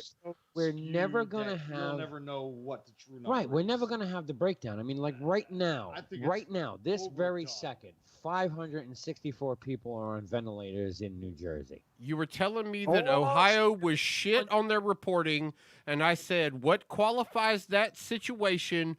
What do you need to know about their shit? And you became the propaganda machine telling me you need all this information like you were a goddamn researcher to fucking figure out whether or not they're telling the truth or not. And I'm supposed to believe you, who has no medical background at all. You are literally stepping into a position that you were not even qualified for. I don't believe half of this shit Don't claim to be. But when you but why is that pertinent information for you to figure out who's got COVID? Because you're being lied to from day one. Well, here. we know that part. We need people to regulate. So how do you look at the numbers, and how do you justify what is true or what might not be true? Hold on. Hold on. When you look at the numbers, how do you justify what's right and wrong? Well, I'm looking at it this way. Okay, if I've got 600 people in my state on ventilators and 800 of those in intensive care, you got to kind of figure that at least 2/3 of that is COVID. Period. All right, Because and so on what experience do you base that on?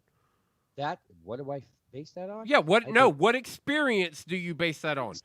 I base it on the fucking knowledge that is being spewed at me on whatever fucking medium it is. So you're literally continuing to just perpetuate this machine that you don't want to stand with. No, because I'm the one sitting here saying this shit is long over and we've been fucking bullshit. 90 days, 70 something. Where are we at? 70 what? 78 days. 78 days. 78 days when we all had the conversation flat out. We, as non-scientific assholes, could have figured this out with a 30-day lockdown. We all agreed upon that statement, each and every one of us. 30 days. No, we didn't agree that none of us could sort this out. We agreed. We agreed that. Go ahead, Ren. I'd be so curious as to what would be coming out of his mouth right now if he actually had COVID, because we know what he's like when he had the flu down in NOLA. I was and dying. that turned into pneumonia. Oh no! Actually, that turned into early COVID. Remember? I never said that. I never said that. I can tell you, H1N1 I had maybe, it- but never I can COVID. tell Never you, said that. I had it in So January. here's the crazy thing. Like, I I'm a had firm January. believer there's certain people in this world that believe it's an entire hoax. Publicized. Like but all the stories you've heard of all of these people, like the ministers that have opened churches, dead. Leaders of all of these groups that it's all bullshit, it's all bullshit, it's all bullshit, dead. Like, Webb, you're one of those people that you're not going to believe it until you get it and you're laid up for 14 days. That's not true. That is not true. That is not true. I don't know. What's coming out of your mouth right now is minister completely that you're contradicting talking this. about Some of it I were believe fucking and some of it 65 I to just 70 don't years old. believe. Each and every one of them. Go do the research on Some that. of it I believe, and most of it I think is bullshit because It's all bullshit. I worked with two people that had flu-like symptoms that went and got tested, and this was back in December, January. Tested negative for the flu, but they were out for a week. They had fever, cough, chills, on the couch for a week. I had shit in January. I was out of it for a week and a half. Fever for 4 days, a cough for 3, nonstop. So my company does an interview series every month I- where one of our leadership has an interview. And I told you I worked with 3 people that were confirmed COVID cases. Yes. So one of the questions asked to him today was, we all knew that he had it. Would he mind going through what happened? How did it affect him? How did it bother him? Did he get it that bad? Was it just like a common cold? Okay. He flat out said, now, mind you, this I- guy is fit as a fiddle. Yeah. Runs 7 miles for breakfast every day. All right. You Yeah. know, on the weekend runs a half marathon for fun. So this guy is as these physically fucking fit- maniacs. These fucking I mean, he's maniacs. as physically fit as possible. And he So flat out said, when this he got laid me out Yeah. for 2 weeks. I did Yeah. not even remotely begin to feel better until day 15 of having it. How old was he? 32 years old. Okay, Mike, Well, Polly Pocket Mike had it. He said he had it for 14 days. Only 3 days he felt, I felt a little icky. This is the whole thing. What? It Yeah, but affects we've also differently. got Michael Yo's testimony. We'll bring to the floor here, where he got it. He thought he was going to die. He was laid up in the hospital. A doctor saved him by not putting him on a ventilator, but Huh. yet his mom also tested positive for having it, and Huh. she got over it in a day. Yeah. I mean, we know people. And down she the was clinic- she's in her 70s, if not older. Yeah. It really depends on. It I mean, depends look. on your. It really depends on your immune system. Yeah, and not for How your anything. immune Ren, system handles it. I mean, Jack LaLanne was the some healthiest people can motherfucker fight who it died off, of a heart and attack. Some people can't. The guy never drank his entire life. Never smoked a cigarette. Well, he Got it. drank a lot of vegetable juice. Well, yeah, because he was the, Like of a the fucking lot. juicer. Like mean, he so- would he was a holic of vegetable juice. Everybody's different. That's my point. Everybody's different. That's right. But I also am a firm You're believer right. that there's a bunch of people out there, and I hate to throw you in this group, but you're one of those people that won't believe it's legit until you get it. That's right, because it's not legit. It only I think affects it's legit. people who are fucking dying. I think it's legit to a certain point. I mean, it's. I'm sorry, you're talking about a 32-year-old guy who was completely fucking healthy and felt like he was going to die and ran 103 to 105 fever for a week. Dead? Is he He's not dead. No, Oh, but oh, it's about hold on. You're dismissing the fact that it affected him. No, hey, it can You affect said it us only all. affects people that are dying, and now you're going to tell me you're not dismissing the fact that it affected him? Only affects people, or not only, I shouldn't say that. It affects most people with underlying conditions. And he has no underlying health conditions. He's 32 years old and completely fit as a fiddle. So he was one of the 0.2%. Was he One of the exposed to anybody, or- 0.2%. They contact entire trace and they figured out how it happened. Him and Contact his wife both had it, and it came from someone at her office. Stop with the contract So they case. got- We know that's so they already a got- failure. Well, We that's know that's already a that's just- failure. That's been proven. That's just another form of Big Brother watching. Yeah, That contract shit chasing is already a fucking colossal We're gonna failure. track you on your cell phone. And Yeah, see where yeah, you that's are already at all failed. hours of That's the already day. failed. We already know that's I mean, failed. that's Ask New Zealand how that worked out. Ask Spain how that worked out. That shit was a failure. See, And but not the only thing did with it fail, healthy people but it getting exposed everybody's personal is information. You gotta wonder how and why, because This is as it's bad just- as going to your phone and do you know that if the president tweets you, you can't block it? It's mandatory. It's mandatory. It's right there in your fucking in your advanced text feature messages. You can actually block silver alerts because I shut that shit off down on my phone. I don't need to know who the fuck is driving around in a Camry who is like fucking I don't know. Well, can't fucking think straight. Don't care. But I can't stop the president from texting me, and I really think the president should start presidential fucking texting. Fuck Twitter. Send it out all text messages. Go for it. I'd love to see that would I'd love that now look, not for nothing. Okay. Now that would just be annoyingly entertaining. Because Right? could you imagine the drunk's text? How about a 365 million? Fuck text? Twitter. Let the president text every fucking buddy. Yo, Because don't you can't hold on. Stop it. Not for anything. Do please nobody tell the president that he actually has that service already. Because Oh, he- trust me. no, I guarantee you he does not know. This is something they have definitely hid from him. I will fucking. They saw tweet his that- Twitter and was like, okay, so we're not going to let him know he has presidential override on the fact to reach out and touch every cellular service.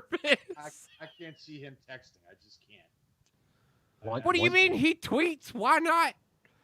He tweets, but And you can send he more in tweets a from text his- message. He tweets from his laptop. Yeah, and but shit like that. But you I can can't send see it more when in a he's- text message. You're unfucking limited. Especially with the just new sitting there on text his phone, SRMS like, or whatever the texting fuck it is now that we all have. badass thumbs. But shit, look, I mean, the COVID data. Look, that would be hilarious. I've done my part in all of You this. can't really trust what's true. Now I'm done. You got the WHO, and then you WHO got, like, is a failure. The CDC. Yeah, CDC is not at CDC is not a separate issue that you can discuss on their own. Their data was purely based on what the WHO gave them. So Yeah. don't blame your local infrastructure on how they dealt with it based on the misinformation that they were given from an outside resource. Tell you, New Like Jersey, don't do that, Digger. Just don't do it. New Jersey, Pennsylvania, Massachusetts, Arizona have some of the best reporting data I have seen, hands down. New Is it York because you get more patient information through their data chain? No, you get everything. If you want to look at the data, I didn't. Hold on. I said Well, because you get more patient information. For you to say no, you get everything seemed kind of like both sides of the coin. So what did you say to me when I asked you a question? What was your actual response? Can I answer that question now? I don't know. Can you? I don't know. You're gonna let me. Do it. Gonna let me? Is the question. The data that is given is broken down so far to a minuscule point. You can look at data not only just from hospitals, but you can look at it from long-term healthcare facilities. You can go and look at it as how many people in psychiatric wards had COVID. Well, no, I don't want to know how many patients. I want to know how many fucking people who work there. They break it down to every healthcare facility, every township, everything. But only purely Wait, COVID, wait. only purely COVID related information, right? No, because based no, on your no, previous no, assessment, no such thing. There's no such thing. Don't start that. There's no such thing. We already know that there's no such thing because there were fucking 426 people yesterday who died of COVID, and today those. okay, so how am I supposed to believe this information then? How am I not supposed to maintain the doubt that I have on what you're saying versus what they're telling me? Or governor who says we've had 426 deaths and had no fucking data to back it up. At least here I can look at the data and go, okay, yeah, we had 426 deaths yesterday. And oh, wait, compared from yesterday to today, 326 of those were in long-term healthcare facilities. Can you tell me how many people in your state in a long-term healthcare facility died? No, because your fucking data doesn't show it. Nor does California. California numbers are just, we had people coming to the hospital with a temperature, it's COVID. That's it. 1.4 million people in the hospital, it's COVID. Other states are breaking the data down as best as they can. Is data right? No, it's not. We know it's not right. We know that all COVID data is 3 days behind, period. End of story. There's no argument with that. I'm not We already even know. worried about the level of days behind the data may be. I just want it to be factual at the moment that I'm hearing it. If you tell me it's 3-day-old data, I want that data to be correct. Well, I don't need to know about a boob job. Never gonna happen. I need to know, did the bitch that got her tits done get COVID? My point for that was, in other states, not saying yours, but in other states, all you get is, 8,000 people in the hospital. Again, that could be some chick getting her tits done. Well, that's your assumption. That's your assumption at this point. I say that the accuracy needs to be in the data that's being told. If you're told that 600 people were admitted into the hospital with COVID, that's it. If that was the statement, that should be accurate. Right. But you don't need to know whether 600 people coming into the hospital with COVID had tits or not. Sure. No, I know exactly what you're saying. The data is not there. State to state. Certain states are pulling the data as best as they can. Other states are just saying, here you go. 8,000 people in the hospital today. They all must have COVID. I mean, you got to remember, New Orleans was the next hotspot. It was supposed to take over New York. That's it. Oh, New York, you have no fucking clue because New Orleans opening fucking bars tomorrow. Where's that hotspot? Where's California? Where's Arizona? Where are those states? Opening shit left and right.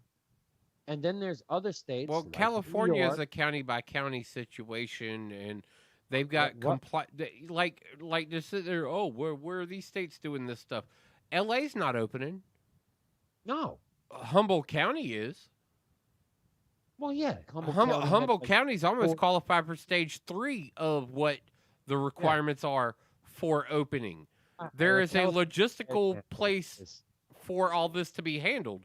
I mean, you're kind of throwing just trash around, trying to throw trash around, though. California is a bad example because the man mass itself is 10 times larger than any other state. Well, maybe not 10 times, excuse me. Texas is pretty big, too. So 2 times. Texas is larger than California by landmass. By area landmass? Okay, I didn't know that. Thank you. But, California, it's the entire eastern seaboard, the western seaboard, whereas the eastern seaboard is 11 states. And some of those are fucking drop in the bucket.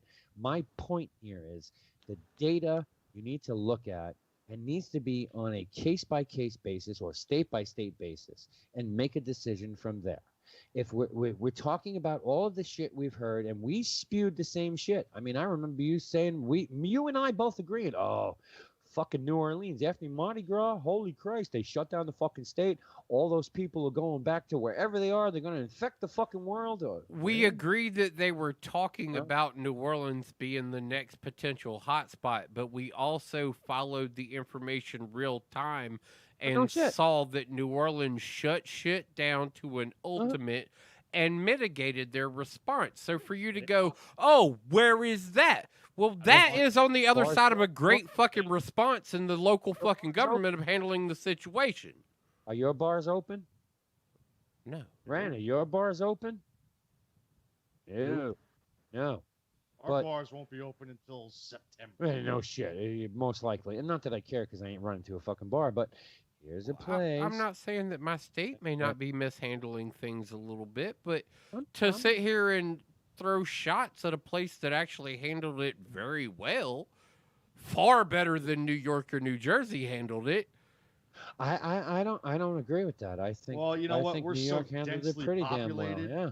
that we Yeah, just- New Orleans is definitely not at all densely populated. No, I didn't say that. Well, it's not densely Well, you've got New populated. York, New Jersey, Connecticut. I mean, outside of New yeah. Orleans, New Orleans is. Yeah, really I mean, it's not as populated. densely populated as New York, Jersey, Connecticut. yeah, put together. Lakeshore definitely doesn't have anybody there. Jefferson Parish definitely doesn't have anybody there. Oh wait, hold on. Jefferson by population has actually got a smaller landmass and a larger population than New Orleans does. What's So the population of New Orleans, though? 1.6 million And people what's who the- live I mean, there. you got Jersey's They're 9 million. tourists. They're tourists. There's fucking 30 million people or something Well, like yeah, that. but you got I mean, tourists in New York. There's 9 million. yeah, people. but There's New 9 York. million people in You Jersey. said New Jersey. I mean, New Jersey is not the tourist trap except for the All shore, right, so you which got is 9 million in New York. I mean, Jersey With Shore does how 26 many mil. hundreds of Last year million they did people- 26 million. we know about Sure. we know about tourist fluctuations that Tourists could are shut could down anyway. impact these areas. You got to 70%. Some on point here. You got to go based on who lives there, the dense population of people who live there, because tourism was shut down in March. End of story. Yeah, not for Nobody- not for nobody anything, wants- not for anything. The French Quarters, Uptown, like that's a very sparsely populated area. Ghost town. Yeah, it's ghost town, just like fucking Times Square. Ghost town. But there are a ton of very tight communities that surround all of that area. Baton Rouge has got a population that is fucking immense. Like that state has got some hot spots. New Orleans was considered because of the COVID situation, because they did Mardi Gras. But just like anything, Florida didn't get that hard hit because guess what? That wasn't nobody that lived there. That is all transfer cases. That is all people who were there partying and went back home. And it's the densely populated homes. New Orleans, 391 million people. That is the population of New Orleans. 391 million. 391,000 people. Some said Jefferson Parish is completely correct at 433,000 people living there. That's All right, dense. so that's a lot of Dude. 100,000 people Also, live in also, New some Orleans. also, Densely if you've ever wondered where giants come from, like if you've ever wondered if you saw a giant walking down the street and you were like, God damn, that motherfucker is big. I guarantee you, if you go and check his family tree, it comes through fucking Jefferson Parish. Something about those motherfuckers there, and it doesn't matter who they are. They're just big. If they tell you they were born there, they're huge. You Something in mentioned the water, You man. mentioned That's Baton Rouge. 221,000 people live in Baton Rouge. Yeah, but Yeah, didn't it's a little under New Orleans, but they completely locked down for like a good month? well, yeah, but yeah. it's handling, it's legislation and how they were dealt with immediately, because by the time they shut shit down, all they had to do was kick the tourists out. Louisiana as a state, the 24th most So they did it- populated they- state, They 4.6 did million it right, people. you know, from the get-go. Right. And That's they- all. That's all that was, though. That was a legislative mastery that went down, and it was only gifted by the travel ban as far as state-to-state travel started to become as it went further on. When they decided to stop allowing tourists in, Hey, Ren, can when you give me the- hotels closed, in they Louisiana? cleared up everything. Huh? Can you give me the numbers on COVID patients in Louisiana? What does John Hopkins say? See, the way we're doing it, it's I mean, New backwards York's got twice the because amount of people in fucking Louisiana. When is we still are under a stay at home Oh, until what, easily. June 6th? Oh, excuse me. New York City has twice the amount of people. Just the city, as the state of As the Louisiana. state of Louisiana, yeah. Yeah, I want to correct myself there. Right. I'm just Well, curious. But comparatively, when you look at the scale of how it was handled and the numbers, yes, I don't disagree. like are because it's all the data. Like that's the one thing I keep trying to say is like get all the data. Don't just go, well, this is what we're being told from this source. And if you're going to say this source, say that source. Say, this is what I'm reading from this place. And if you believe it to be the preacher's gospel, then that's fine. But don't tell people it is only God's word. 4.6 million people in Louisiana is what we said. I changed my screens. I think it was 4.6. Right. Yes. 38,000 cases in the entire state. Really? I mean, that's a big chunk for as sparsely populated as most of the state is. Well, that's a big state, yeah. With the concentration, obviously, is Jefferson Parish had the most at 7,424 positive cases, 441 deaths. Yeah, the state in itself, 2,600 deaths, 2,630. The world lost some big men. Orleans Parish had 7,067, 505 deaths. No, the total deaths in the state. Yeah, it means cases reported. Total deaths in the state is 7,067 positive cases. Positive cases. A majority of the cases in the state of Louisiana were in Orleans Parish, yes, Jefferson Parish, yes, and East Baton Rouge Parish. Yeah, oh, that's most highly dense. That makes up 18,000 of the cases. Yeah. Trust me, I keep track of my family. I'm looking at the map right here, clicking over all of the different counties and parishes. Yeah, so am I. 2,635 deaths are reported in the entire state out of how many people are in Louisiana? 4.6 million. Right? 4.6, 2,635 deaths. Now, we had the Mardi Gras thing, and you don't know who the fuck went back home with COVID. Obviously, it's kind of like coming back from war back in the day when all the soldiers came home and spread the fucking Spanish flu across. Yeah, but that's what we say about spring break too. That all their cross contamination only came from there. Mardi Gras is what? Fucking 500,000 people from all over the world. So we don't know who had what and spread it where back, just like coming home from a war. But by the time Mardi Gras had happened, though, hadn't international travel already been? They just closed. Fairly restricted travel. The Trump had just closed. That was within the same week. He had closed travel to China and Western Europe, but we weren't in total isolation at that point. You can still travel all over the country inside your country. And they were screening people coming in. But my point here is New Orleans was supposed to be this massive hotspot because, oh Christ, we had Mardi Gras and there's a pandemic happening. And well, not when you send 90% of your cases away after the event. Like that's a misrepresentation of the data to say, oh, this is going to be a hotspot. Yeah, if you would have quarantined everybody in New Orleans at that moment, yes. It would have been a hotspot. But all of a sudden, the NBA is going to play their entire season in Disney World. They're even figuring out a way to fucking put hotels in a hat and draw them out. Oh, wait, that's not going to work. So if you're the 1 seed, we'll put you up at the Polynesian. But if you're the shitty seed, you go stay at the All-Star. But Florida was going to be this. Florida was the shit. Oh, my God, the world's going to crumble because spring break happened. And now we're going to see fucking 10 Hold on. million. No. See, you're kind of clouding the information here. Florida was not the hot spot for that. It was the hot spot for contingency. None of those people were staying there. You can't say, "Oh, Florida's going to be the place where everybody dies." They may have created the end of the world by facilitating the ability for everybody to go there.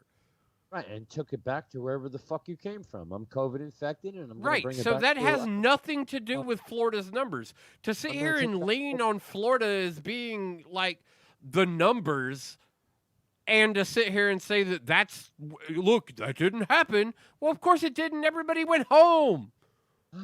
Well, Georgia was the same thing. Everybody said it was going to be because they opened up and they didn't, and you don't hear anything about them anymore. Well, low numbers were going to be low numbers when your nearest neighbor is not real close. Atlanta is the only possibility of a real hotspot Georgia has at It's all. outside there. It's Atlanta's all heavily It's all dense. rural Yeah, outside heavily, of it. It's all suburbs. heavily dense.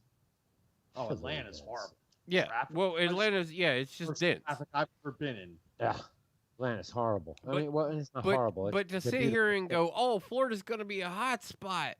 Well, yeah, because it's summertime and people like to travel there. Oh, travel restrictions in place. Guess what? Everybody had to go to fuck back home. Everybody had to get the fuck out of state. Florida's numbers don't mean shit because Florida's numbers were transferred to the rest of the country. And that was only because, who knows? Maybe a person from fucking New York came down with COVID and gave it to 9,000 people from Idaho. That's how it started here, right? One person going to fucking Seattle can infecting one person who left and went back home to California. But and but to fucking- call them hotbeds, to call tourist attraction states hotbeds, because New Orleans, when it really comes down to it, not really densely populated except for their tourist aspect. Yeah, Florida, not really densely populated except for their tourist aspect and elderly 4 community. Okay, Yeah, 4 New York, yeah. densely fucking Well, wait, populated. now, wait, Chicago, you- densely fucking wait, populated. wait, L.A., you said densely Florida populated. elderly, the entire state is elderly, so That's why I said that's Florida. what to say. That's why I said the only thing Florida gets is elderly. Yeah, the whole fucking state is elderly. But you know, look, I'm Like when you looking look at population numbers, when you look at true population numbers and reassess your calendar of events as you're wanting to put them out, Florida is not part of your conversation. New Orleans is not part of your conversation. It shouldn't be because they don't have a year-round infestation that wasn't eradicated when COVID said go the fuck home. Okay, so I mean, all right, so let's throw out all of the hot spots. Let's throw out all the tourist traps. Let's throw all that shit out the window. It's the reason why New York City is the hardest fucking hit. They are the hardest fucking city in the whole country. Okay, so again, let's take out the tourist traps. That's not even a tourist trap. That's just local population. It's not just that; it's also one of the largest cities of transient air travel. And New York's 3 airports in a 20-mile radius. 100 million people come through the airports in New York as just I mean, tourists it's just alone. So yeah, it's a tourist. And they trap. go to Yeah, but there shouldn't have been any hotels for them to stay at, so tourists were not part of the equation. It's still a tourist area. I mean, let's talk about other states. Michigan, Illinois. Who the fuck goes to Illinois for vacation? Who goes to Massachusetts? You go to a specific airport. Yeah. The hotspots are just like Plague Inc. I mean, okay, New York #1 deaths. Throw it out because it's a tourist trap, and we don't have no fucking. No, don't clue. throw it out because its numbers at its annual fucking living are also just as big. They're not just no. The numbers comparatively in New Orleans. No, what you're trying to fucking sit here and do is dismiss an actual fucking hotspot because we were able to dismiss New Orleans. You're actually trying to sit here. New Orleans doesn't. No, New Orleans population goes up by 70%. And their population isn't even remotely close to New York's. What'd you say? How many times the state of Louisiana? Okay, when you talked about one city, don't try and put them in the same boat. 4.6 million people live in Louisiana as a state. 9 million people live in New York City. Okay, that's why New Orleans, the dense population, the actual density of a real world population, we're not dismissing them. We know that they probably caught most of what they got because they continued to allow their airports to run. International travel. You're kind of making my point. I mean, New Orleans is a densely populated area. They based on- didn't continue to allow international travel. We're Well, the talking whole about the world fact that you're trying to allowed point at them and you're trying not to point at New York in the same breath of sitting here trying to make a comparison. Domestic or international travel? Because international travel was shut down in fucking April. Domestic travel, you can get on a plane right now and go wherever the fuck you want in this country. And you can do it for like $39 if you're smart. Okay, so how many people do you think came to New York as tourists Millions. during COVID? Millions. And Get off the okay, plane. okay. I How mean, many? How many do you think man, went to we- New? first How many we do know you think people went to jumping New on planes in Orleans New York. during COVID? Millions. So are you saying comparatively the millions are the same? I don't. You know what? Millions of people came into New York during COVID. Are you wanna go to saying air are you traffic saying control and figure it comparatively out? the population? All right, so Louisiana as a whole should be the hot spot then because they have a population. And New Louisiana- York Why? New York should said all that. be Why? dead because they have an overpopulation. Sure, like 30,000 deaths so far in New York compared to any other state. Which Okay, is, so comparatively, their numbers don't stack up against each other when they're actually two totally different conversations, right? it's not two totally different conversations. You're talking about hotspots, tourist traps. New York, California, Louisiana. Louisiana, 2,000 fucking deaths. 2,700. That don't compare to the 30,000 in New York, who are still taking people in on a plane. Hold on, French Quarter. How many blocks wide by how many blocks wide? 20. I think it's 20. How many hotels have been open in the French Quarter during COVID? No hotels are open. Period. In the entire United States, no hotels. Zero. Okay, No- so no there hotel. has to be a place to facilitate the tourists to come and stay, right? Sure. B&Bs. Airbnbs. Yeah, absolutely. That business never died. Okay. I can get an Airbnb right now. Yeah. Can't get a hotel room, but I can get an Airbnb because I've already looked at it for New Orleans to go down there. Since the bars are opening tomorrow, I'm booking a trip based on the NFL schedule. Coming into New York, you have just relatives that live here. Sure, and flying Airbnbs. from overseas. Airbnbs never shut down. You can go fucking book a place right now. Ren's already looking at it. I know you're looking at it. If you're See, not, I like you the fucking fact. I fuck like it. the fact that Digger keeps bringing up this point of like overseas. International travel seemingly is allowed into New York City. That's where- where a lot of it came from. That's where it came from. Yeah. People were flying into Seattle. That's where they first caught it. Right? Sure. One case. Flew in, they isolated them in Seattle, came in from China. But then after a while, people were flying in from Europe. They were saying that people had it flying in from Europe 3 weeks after the fact. Yeah. And we even knew what was going on. People were flying in and out for 3 weeks. Yeah, and then all of a nobody sudden- knew wiser. All of a sudden, the cases just boom in New York and Jersey, flying into Kennedy, LaGuardia, Newark, Yeah.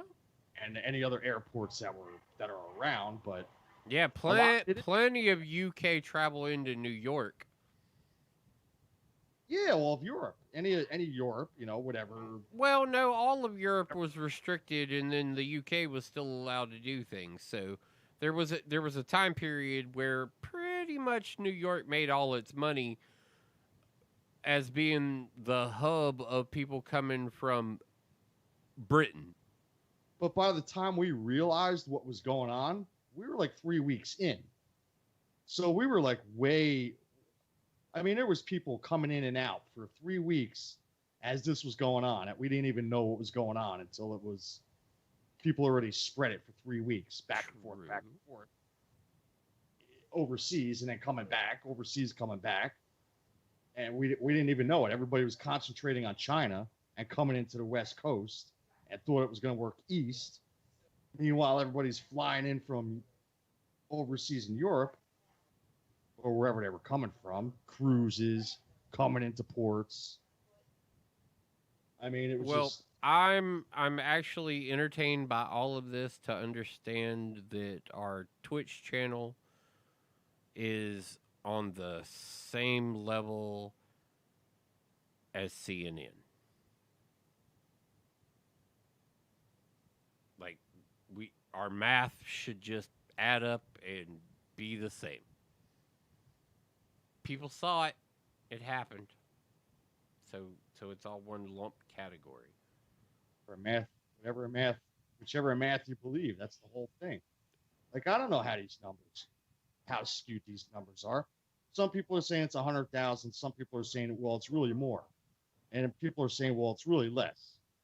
Well, testing saying would prove that there would probably be more cases. Like, the more And tests that are out there, the more people would probably be concerned. Like, it would just be like doing flu testing, which we don't do at all. We inoculate people. We give people vaccines. Like, that's what we do on a regular basis. And even like these antibody tests, they're saying that 50% of them are wrong or inaccurate. Got to look at the data behind that. You got to look at the data behind that. Well, that's what it is. Like, what's the data? The data behind that is some people have antibodies within 3 days. Other people aren't showing antibodies after 3 weeks.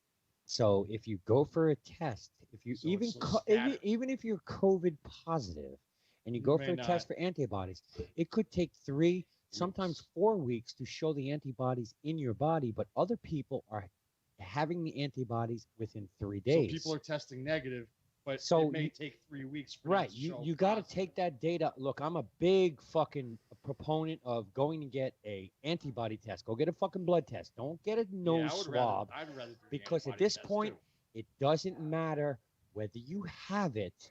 It matters whether you had it. Because that's what's going to get us Whether you back had to it a or somewhat normal life. whether you're asymptomatic. Right. you Nothing's had ever going to be normal after this. Well, we got to speed up the process. Well, yeah, and yes, and testing is the big fucking problem. I mean, you look at testing around this country. New Orleans has only tested 32,000 people. New York is over. Like I said, testing is going to exacerbate the numbers way more. But we also need to because I don't like the fact that somebody fell off a ladder, broke their back or neck and died, and because the doctor tested them and they tested positive for COVID, it was a COVID death. Like it goes to the same credit of what I've said the entire time about all the misinformation, and to sit here and lean on numbers from any of these sources is to undersell the intelligence of who we are and who we expect the community of people that we're talking to adhere to.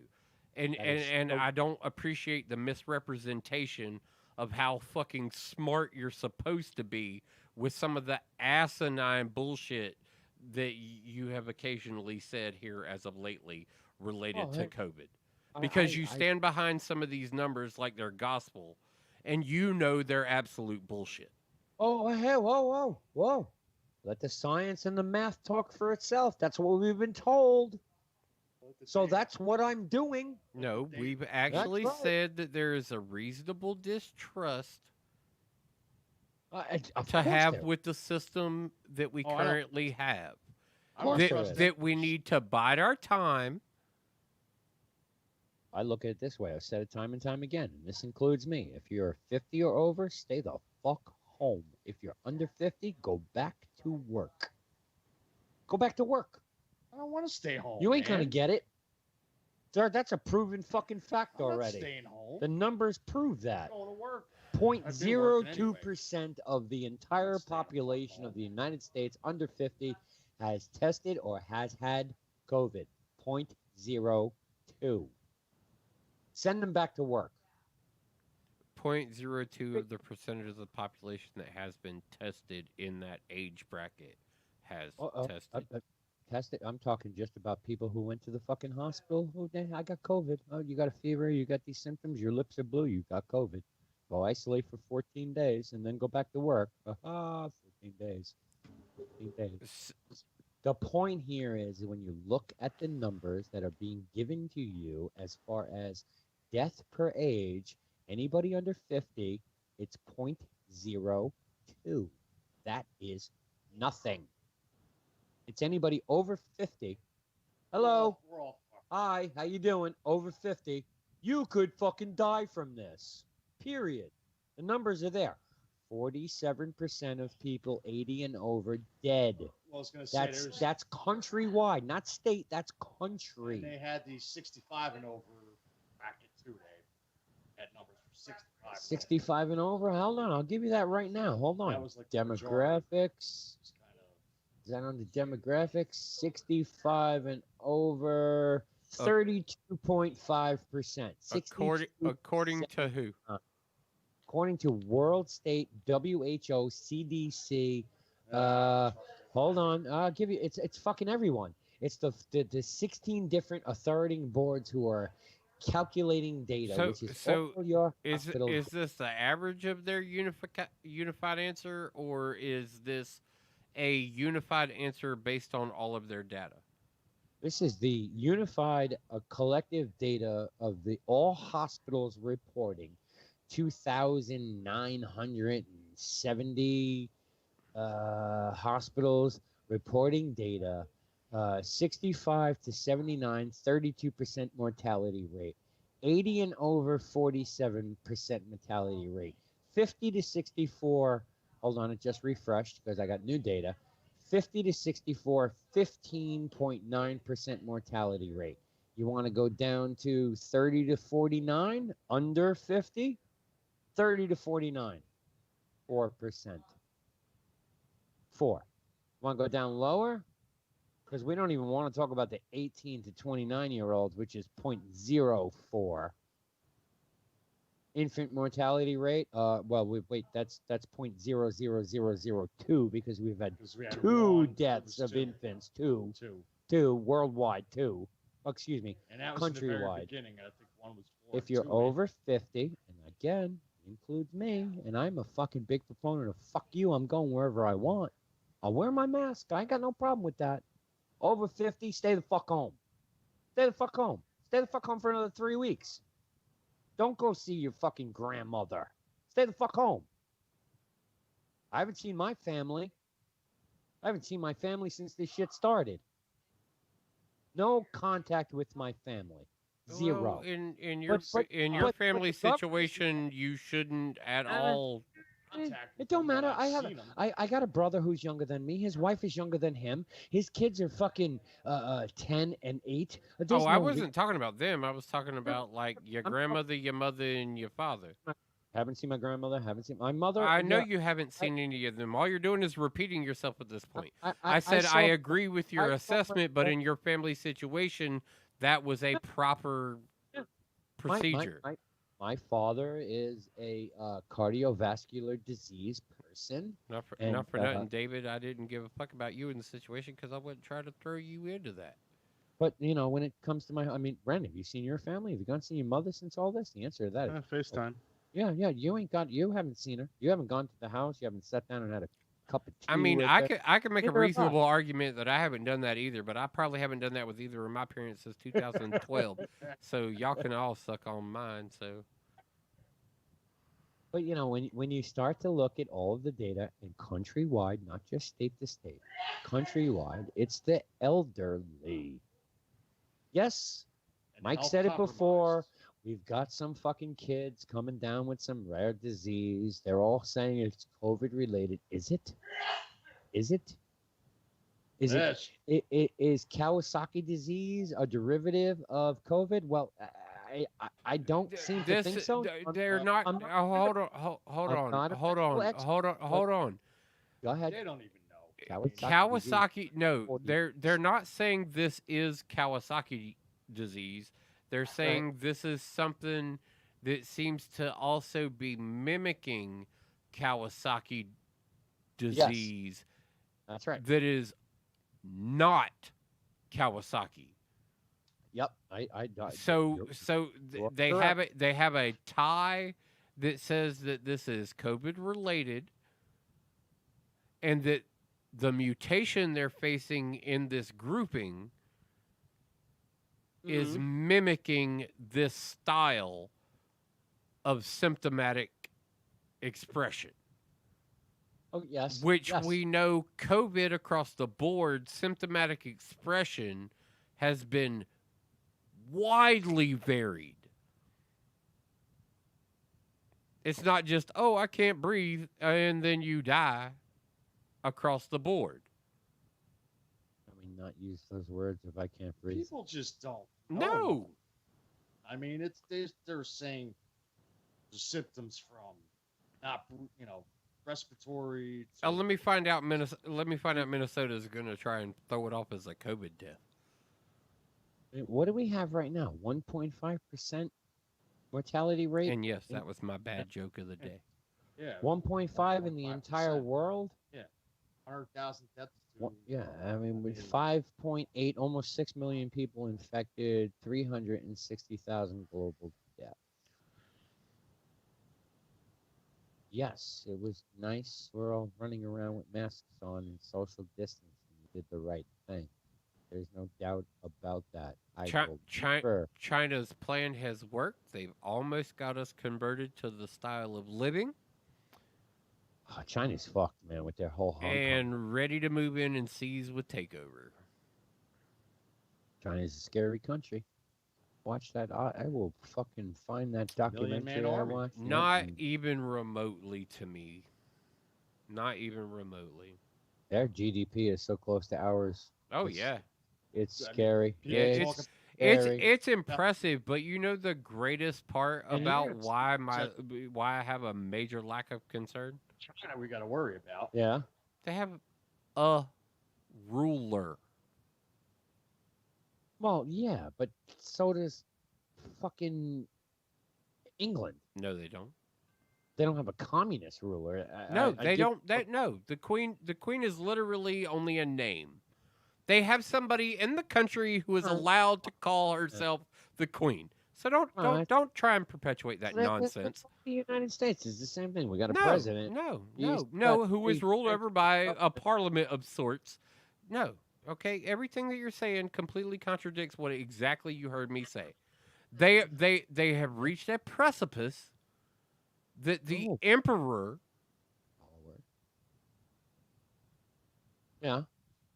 Is ready to make that move. Global domination. Maybe he's put all the eggs in the basket. This is his move. Guess what? Who has it worked out for? Ever. Nobody. Okay. So why am I worried about China? You have a ruler. Well, it's the GDP. You have doesn't matter. You were able to convince a couple weasel ass businessmen, couple web boys back in the day, to go ahead and fucking come over here and save themselves some money, and then you tangled them up into some fucking behind the scenes fucking dope deals, and got them hooked on fucking hookers and codeine, and then you turned around and fucking was like, well, look, I'm gonna tell everybody you're on hookers and codeine, unless you fucking listen to what I'm saying, and that we've right now proven all the way up to WHO as the governing body of the fucking World Health Organization, already proven that he might be able to fucking lie a little bit because of hookers and codeine. Okay? And all I'm saying is I'm not worried about a motherfucker who's doing shit like that. I'm not remotely at all. Because I know people in the masses are always stronger than one person. And they always collectively make the right decision. And we've gotten better globally every time we've had to face an individual and his thought pattern. That's a good point. I will give you that one. That is a fucking good point. I'm not worried about China. Yeah, it's going to be a little bit of a problem. I might go through some shit. You might go through some shit. But in the long run, it's a bump in the fucking speedway. Yeah. And plus, you know what? There's too much money changing hands between us and them. That's the thing. There's so much money. There's so much money that I don't think he can control all of it anymore. Yeah, there really shouldn't be a problem with them. Because The fact that we started to step onto the scene saying that we could take some of it back has panicked him. We need to take the debt back. That's the big thing. Is What? debt. It'll be part of the equation. It'll be part of the equation of how we own everything moving forward. We self-accept our role in this environment. We get together with all the other motherfuckers who have to own up to the shit that they've done, and we Yeah. go, all right, we got to stop this shit, and it'll happen. It's happened every time. We didn't jump into World War II. We were like, we're not really gonna fuck with it. We even had we were- American manufacturers Right. that were working for Germany for quite some time until the moment it was like, all right. So this guy acted on behalf of Germany, decided to come over and fuck with us. Guess what? We're in World War II now. What are we gonna do? Germany was like, oh no, our military might just got pulled out from underneath us because manufacturing is, we're not doing it here. And our companies will come back home. Well, that's the big push right now, is to bring them right back here, and I'm a big. And I mean, for big- all big the proponent of companies, that. all the companies, ask the people in the Middle East about oil right now. What do they do? Shit got too out of fucking control, and they were tired of being disrespected, and they go, guess what? $20 barrel of oil. Here you go. It's on the fucking market. What you gonna do with it?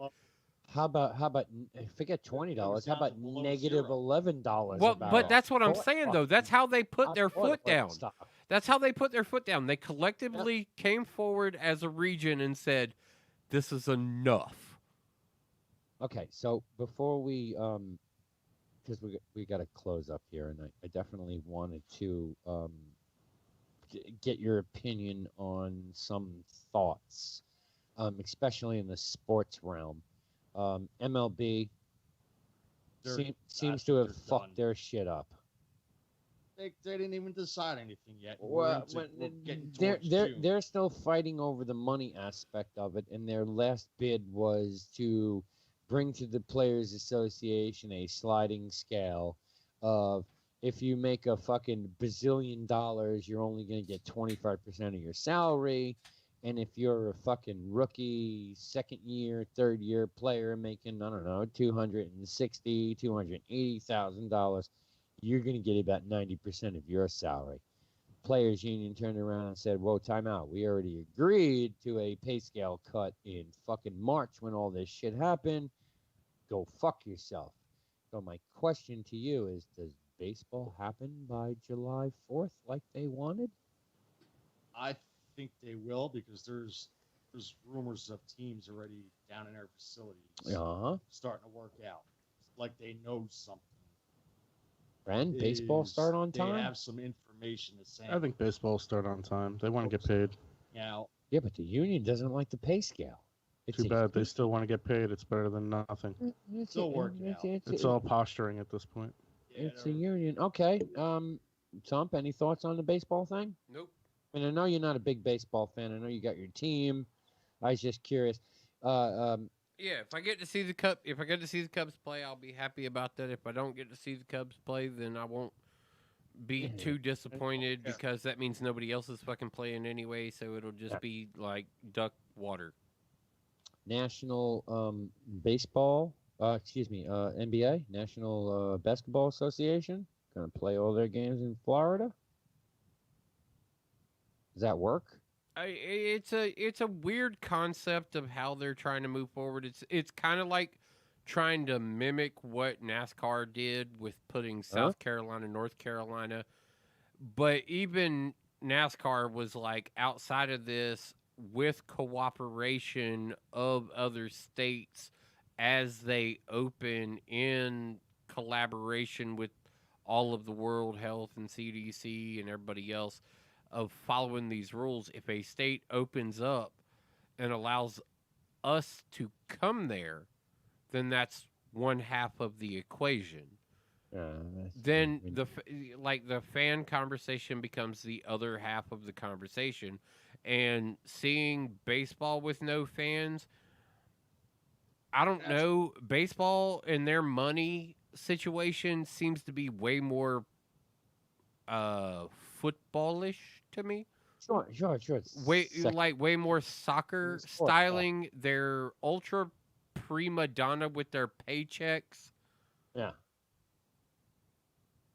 Like, I know they play a lot, but I think they're still a little excessive, and the NBA's not really far behind them on that. 83 games there, yeah. NASCAR guys, respectively, and their teams, like, the driver might have good contracts that makes a lot of money if he's good. Yeah. But that doesn't really equate to a whole lot of dollars for the guy who changes his tires. NHL 2014 playoff to take place in 3 or maybe 4 different cities. I like the ideas of the cities. What'd you do? Yes, the Like diverse. I like the fact that there are pockets of places that are willing to hold these expeditions. Sure. Like I applaud that. I believe it needs to be multiple venues. I believe that they need to be regional at best to try and limit some of the travel that any given team would have to do. I mean, hockey- And then this is kind of a redefining of the divisions in all sports. Isn't that what hockey proposed? Was a realignment of the divisions to do a playoff? Was it hockey? See, that's kind of what I would see being a result that would fit with baseball, the same thing too. They wanted to realign it all to do playoffs before fit they within the tightest guidelines of what would be available. Realign the divisions, realign the league entirely, and once everybody's played locally, because you would have to just do local shit. This region only play you'd have to treat it like college sports. That's what baseball's going to do. The ACC plays a tournament before anybody goes to play a big tournament. NCAA is completely canceled. Period. Yeah, they did. They they're still on hiatus. But I'm saying they'd have to treat it like college sports professionally, as far as how that goes. They would have to regionalize everything, keep it isolated within those regions, and then allow teams outside of that had made it to the top of their divisions. It's a complete restructure of how these leagues currently play. Well, see, now for hockey, in my opinion, much like baseball turned around and said Arizona and Florida, because I don't like the whole Arizona deal. But you know what? Let's look at hockey for a second. Hockey could pull off their 24-team playoffs in 4 states. They could do Nevada.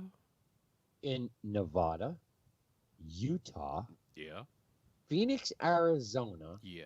And if you wanted to go to like Idaho or Wyoming, which I mean, they obviously have to have some sort of facility to host it, because everybody's got a fucking hockey team, whether it's college or not. You could pull it off in those 4 states flat out in probably 30 days. Because those states have, I mean, Utah. Yeah, there's nothing out there. Utah has had fucking like 32 deaths with like 700 people. Yeah, but So you also got to keep the stringency in place of just how the UFC treated things when they went to Florida. Like you got to keep, I think, fan interaction and populations to these sporting events may still need to be retained a little bit. Let's continue to collect the data of social interactions. Sure. As they escalate, because not for anything, quarantine initially may have been the worst idea that could have ever taken place. On the Eastern Seaboard, no. Everywhere else, absolutely. Agreed. Everywhere else in this country that we thought was going to be this fucking hotbed of a infection rate is nothing compared to the Eastern Seaboard. Well, limiting travel and making everybody stay in their area. That's right. Necessary. Staying here. Yeah, that's necessary. Right. I believe that should have taken place everywhere. Yeah. You live in Ohio, stay in Ohio. You live in Florida, stay in Florida. You live in fucking New York, stay in New York. I believe that should have been the level of, like, just stop everybody from going places that they're not from. We agreed with that when it was like fucking Rhode Island who was pulling people over. Yeah, who were trying to tell people from New York, go the fuck back home. We agreed with that. Stay the fuck home. Yeah, so that was definitely a statement we all stood on. Yeah, and that was also at the time where we were all for the whole shut this fucking shit down 30 days and then go back to normal life, because if you shut it the fuck down and you stay the fuck home. Well, They're telling you right now, and we've had this argument multiple times, especially when J7 has been on. have you board. heard of limited liability insurance? Sure, yes, absolutely. I have limited liability insurance for my business. Absolutely. Okay, and what does that mean? You're only partially responsible for some of the right. things that may take place, right? That's right. That's right. 60% is my fault. I Okay, get covered well, on the now the liability that we have in this situation, any shutdown was going to incur a second spike. You can even pull off hockey in Denver. Denver's had like fucking 300 deaths. Yeah, but Colorado don't want nobody fucking coming there. Out west, there's nothing. I mean, All right, boys, I'm gonna bounce. Yeah, we're gonna wrap this up in a bit anyway. But yo, peace out, Ren. Catch you Tuesday or maybe this Yeah, I'm heading weekend. out. Who knows? If you want to come out, we might have to go out. Comes early for me. But yeah, I mean these western states, Montana. I mean, all right, There's nothing out there. I mean, like you go to Denver. There's Yeah, the but city- we don't want to create new hot pockets. no, but the game plan for the sporting venues. I mean, I'm sure you've read this. keep is everybody move the warm, fucking in right. their hotels. Move everybody. Here's your hotel. Don't fucking leave it. You're gonna leave. Wear a fucking mask. You're like, gonna come here's to your practice. bus. You do your shit. And I go be- fucking but I believe that take a shower here. I believe that these people that are going into this situation should be held to the highest levels of accountability in their situation. If they are being paid to be there, okay, and they are being put under these things, they need to be responsible. And if they violate, they need to be held accountable. I mean, shit. We can even go to Mexico to play football. I don't want. City, yeah. I No, don't. not I Mexico don't City. want Mexico. 90 NFL players in a city that are all going to watch Joe Rogan perform comedy. He was going to go out on an island. Mexico City has. first he was Well, no, UFC. look, Joe Rogan is still going to go to that island if that happens. Like, Mexico City has 10% deaths compared to their cases. 22,000 people with COVID in Mexico City, 2,400 deaths. That's 10%. That now I'm not going there. That's high. But there's no reason why you can't go to fucking Michoacana. They got to have a football stadium. There's nobody infected there. Zero.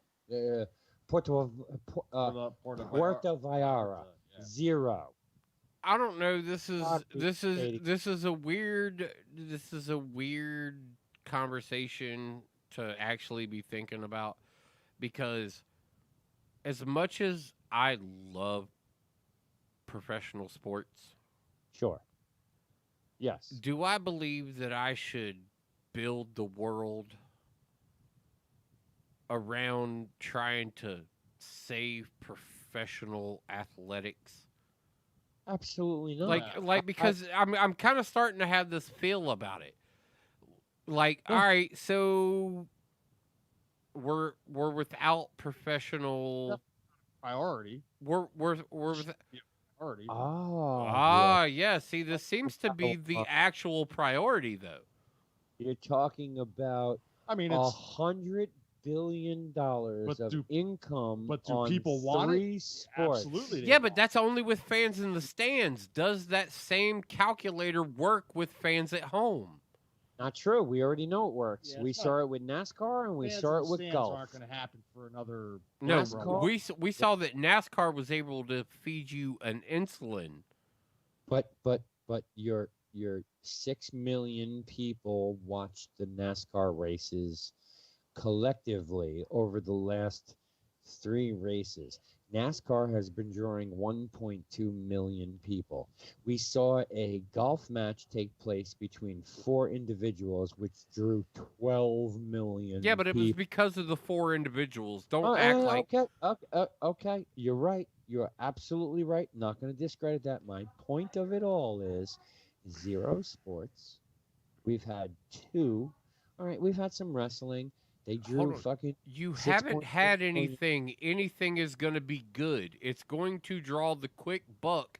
They are fast money. Can't They say are that about They are fast money.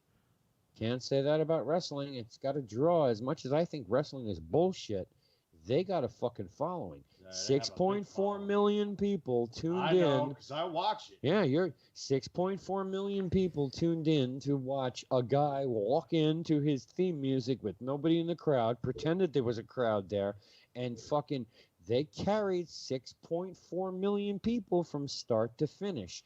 There is no sporting event ever in the history of broadcasted sports that can say that they drew this audience from the beginning and carried them through to the whole thing. It never fucking happens. It's not possible. That is Okay. Okay. In light of current events, I'm going to go ahead and step out here, and the next thing I'm about to say is totally the opinion of Thumping Loud. Sure, absolutely. And only Thumping Loud.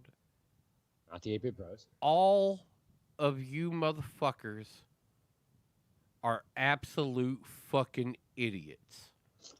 And you are prioritizing your future in such a dumb fucking way. People want their sports. People want their sports. That's fine.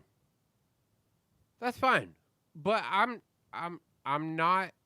I don't give a fuck about whether or not the NFL starts on time with no fans in the stands. Well, as they say, let the science. Like I don't honestly give a damn about whether any of those things start on time or even become a thing.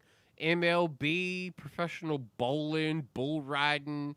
I don't give a fuck about none of the sports that people want coming forward. If the price tag is the only conversation that we're talking about, like, I don't care. I don't care about what an NFL player makes and whether or not he's willing to go out and risk catching COVID to fucking entertain me. Like, am I Rome? Is that what this is? No. Am I Rome? Am I supposed to be this concerned about what the MLB is gonna do, and the reason why they will or won't come back and fucking play? And do I honestly give a shit at the end of the day? I don't think you're wrong for that. I would never say that, but I do think there is a large. There is a large population, and I called them all out. Who is looking Has it as the for routine? Well, it's the routine. and They've some known it for how normalcy, long? and again, these are the same people. How long have you been watching baseball? Since I was fucking 11. For the last 40 years. Yeah, So, I say I am a sports fan for the last 40 years. I am. Yeah, but I'm a diehard Redskins fan. I'm a diehard NASCAR fan. I have taken it all the way to the point to jumping into the ring of where those guys were competing. Oh, now see, he said key words, Redskin fan. So now I got to jump in here and be like, "Yo, AB." Oh, hold on. We'll get there. Sorry, But you I've said it. jumped into the ring of, as a NASCAR fan. I jumped into the ring of where these guys were going to compete. Yeah, Because when you stepped into my ring at That's that right. point, that's what I felt. Yep. You brought your pro experience and stepped into my ring. I play video games. out, boys. Yeah. You're heading out. Yeah. 5:30 comes early for him. Yeah, it does. Holy shit, dude. Yeah. But yeah, so at that point, it's like you stepped into my ring, so I'm willing to jump into that. But at the same time, if NASCAR wants to put these guys here, And dig it. that's completely fine. If Major League Baseball wants to do their thing, I'm completely down for that too. Sure. Yeah. But the hinge pin on all of this is about the push from the fans to get back into the stands. Oh yeah. And the ability of whether we can or can't. Yeah. And I don't trust none of the information. Oh no, I don't disagree with you. I mean, you know. So we've I don't had that- know whether can or can't should be a thing. I love going and getting buffets. Whether it's Sure. a Chinese buffet, whether it's a pizza buffet, whether it's a fucking whatever, Golden Corral, whether Shoney's. Like, I don't breakfast buffets, I don't give a shit. I love the idea of the buffet. But then all of a sudden COVID happened, and then I was slapped with the idea of what a buffet really is, and let me paint your hand neon. Just one. Yep, can't go there. And I'm gonna let you have 20 minutes of hanging out. And then I'm gonna turn the lights off. And I'm going to turn another light on, and we'll see what happened. And when you see the other side of that result, it's like, I mean, I'm still willing to put my life at risk anytime I go to a buffet. Because there are certain buffets that I just absolutely love the buffet idea. I like being able to eat what I want to eat, but I'm a portly man. All right, I'm a big redneck from North Carolina, so I mean, I get my faults in this conversation. Oh, hell yeah. But at the same time, I also recognize that if COVID is bullshit, fuck it. Look, but if it ain't, this is probably not the area I want to test how close to God I want to be. I want to be completely clear on this matter. I am not saying from the get-go that this is bullshit. Like, I walked the line on this entire conversation. I don't want to lean into anybody's avenues unless there's enough ground to stand on when I decide to go that way. No, you need to make an educated decision for yourself and your circle. I believe I need to make an educated decision for myself and any person I maintain contact with on any level. I decided to go out and get a job. Yeah, that's right. Midstream during this. And you know why? You know why? Besides boredom? I wanted to go out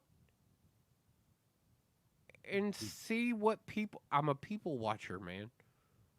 Be part of the whole society thing. Well, no, I just want to see what they're doing. I want to see how people are acting, and I want to see what the commonality that everybody agrees on is. Well, yeah, and that's where's that's the comfortable state? Where's the comfortable state? Yep, that's one of the reasons why I was out and about. It wasn't for like, well, fuck this, I'm going out. It was like, you know what, I'm gonna go get beer, so I'm gonna go drive fucking 20 miles to a brewery. Yeah, let me fill this out. So I can see what the fuck is going on out there. Yeah, let me fill this out. Let me not just be a turtle in my shell. Yeah, I mean, which is also one of my currently favorite Geico commercials. Right? Look, I break down these numbers and I break them down. I don't want to say for my own self-benefit, but I'm breaking them down from my state. Yeah, he said live. duck. He said, Dad, that's not a duck. This is where I live. I want to know what's going on here. Have I been out of this state? Yes, once. Went to New York. In the middle of the COVID, I went to New York. Yeah, but you went there. You went there to see your brother and make sure his business stayed running, correct? No. That I don't consider that New York. I have made my trips to the office. I'm talking New York, Bronx. Oh, that was the beer trip. Yeah. It was a one of those trips, absolutely. But I made that trip, and I didn't have to. I didn't have to. I had plenty of supplies. I didn't have to. But it was like, well, all right, I can make this happen. So I'm going to go see what the fuck's going on. And I watched people. Nobody at that time was driving with masks on. I mean, people were going in and out of stores with or without a mask because it wasn't mandatory. But it was a good indication of getting in the car, driving fucking 40 miles away to another state. Yeah, disconnect myself from what the local mentality that I'm seeing and absorb more information. And seeing what the fuck is going on. Okay, and again, it was early. You know, we're talking April. It's early April. So it's not a good indication. But because we were only locked down for like fucking 2 or 3 weeks by then. But now I take that trip again, which I did the other day, and I see zero difference between then and now. And again, this is not an indication of wherever the fuck you live, whatever state, whatever country. Hello, Ireland. I see you guys. Not an indication of what's going on in your state or, again, your country, but it's a good indication of my circle. Well, what's going your on area. It's right, not my an area. indication of what's going on in your Yeah. area. Not- He's not my immediate circle. but yeah. he's in the Central Jersey. Central Jersey. Central Jersey, New York, somewhat Connecticut. I'm a stone's throw from Staten Island, if anybody needs to understand that. And I mean literally a stone's throw. I've thrown stones from the lighthouse in the middle of the fucking bay here right into Staten Island. Stone's throw, 3 miles away, as a crow flies. Going to the Bronx is a 20-mile trip. It's probably like 16 as a fly crow, so it's 26. But as a crow flies, I said as a fly crow. So yeah. Sorry, thank you. But No, I actually like the other rendition of that. As the fly crows? As the fly crows. Like, But all right, like take that, analyze that. Like, yeah, right. like imagine it. A little fly lands on the end of your microphone here, and he just starts crooning, and you're like, oh shit. But it was a good eye opener, a good indication of what was going around or what people were Well, thinking. it's a reasonable assumption. It's not a good indicator of anything because they may be a whole bunch of idiots that are in your area. You know, like there's just a reasonable assessment you can make. You can't judge the quality of interaction based on the fact that you saw people. You can just say that there was interaction, even though 20% could be idiots or 80% could be idiots. And look, I've said this shit time and time again, and I will repeat it right now so that everybody out there hears it again or understands it. I do not condone the data, the information that comes out of my mouth. It is not. No. The one thing you have to stand behind is that what you're saying is what you're saying, not what we're saying. Yeah, that's right. Let me finish my statement. He said, I don't condone the bullshit I'm saying. I just say bullshit. I look at the data. I try and figure it out. I try and analyze it. I try and divide it. I run mathematical computations on this shit, trying to figure it all out. And the things I believe in are solely my beliefs. Not that of the 8-Bit Bros. Not that of WBLZ Media or Ironic Media / Ironic Radio. My beliefs. You should not listen to me. But what you should listen to, go look at your own data. You slice it and dice it. Well, use us as a reference to go definitely. Like maybe we bring up a thought that you haven't had about the situation and go check that part of it out. Be like, these motherfuckers brought this shit up. And you want to call Webb out on his bullshit or me out on my bullshit or Ren out on his bullshit? Fine. Do that. We're not worried about people proving us wrong. That is never We don't No. come here to be superior. We just Like- want people to prove us right. Well, we would like to Yeah. have a little confirmation on the fact that, like, we're not absolute idiots all the time. I think with this whole situation, and I wish Ren was here for that or here for this, because he's got an opinion that is maybe a little bit different because of his situation. I mean, okay, I know you got the frontline worker there, so does he.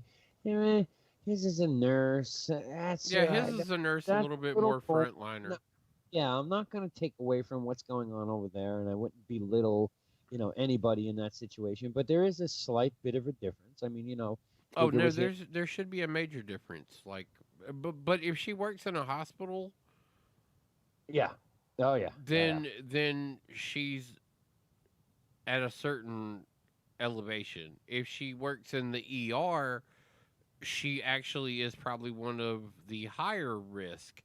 And Yeah. if she is an EMT or an actual first responder to any of the multiple emergencies, she becomes a even EMTR. higher risk. Yeah, absolutely. So my- so I understand the gradients of the whole situation, and I'm not for 1 minute considering the fact that I've got a frontline employee in my house. No.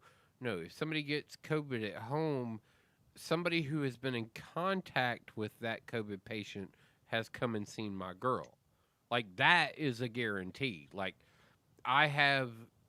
if somebody had COVID, somebody else came to CVS for whatever medication Yeah. after the fact I'm not saying, like, I know that in her situation, it according to where she's at in the hospital, she's at a gradient higher to lower Yeah. risk Yeah. of being exposed to somebody directly who currently is shedding COVID. Yeah. Absolutely. Yeah, I understood the difference the entire time, but that doesn't discount the fact that So- she actually is a frontline worker here. Yeah. So. So where I'm going with all of this is look, we don't know shit. I don't know yet. I can only look at what is fed to me. Well, yeah, but at the same time, I'm gonna call some of those situations Absolutely. and No, demand citing. That's right. No disrespect for tonight. You are absolutely correct in doing that, and you should. Well, this is what we want all of y'all to do. Everybody should. Yeah, My this point is what here we want all of y'all to do. We want all of y'all to, like, if you call us on our bullshit, let it call us on our bullshit. But if That's you right. call us on something, you better make sure it's our bullshit. I am no scientist. I am no mathematician. I am no fucking medical expert. All I can do is look at the data that's being fed to me, digest it, analyze it, and spit it back out in a way that maybe somebody understands. Grammar Nazi, You- analyze is not a word. Analyze was the word you were Analyze. looking for. A couple of shots and a lot of beers, and yeah, you know how that happens. But my point here is I'm not trying to force feed data down your throat. I'm not trying to make you have an opinion. All I'm trying to say is these are my opinions, and maybe you should go develop your own opinion. Well, it's Because the I same think reason why I maybe- say Twitter should still be unruly as fuck, and that it is up to you to sort that information out. Twitter that's true. shouldn't have to come in as an editor, and the president should never have to bring up trying to enact any laws or presidential whatevers against a company such as Twitter.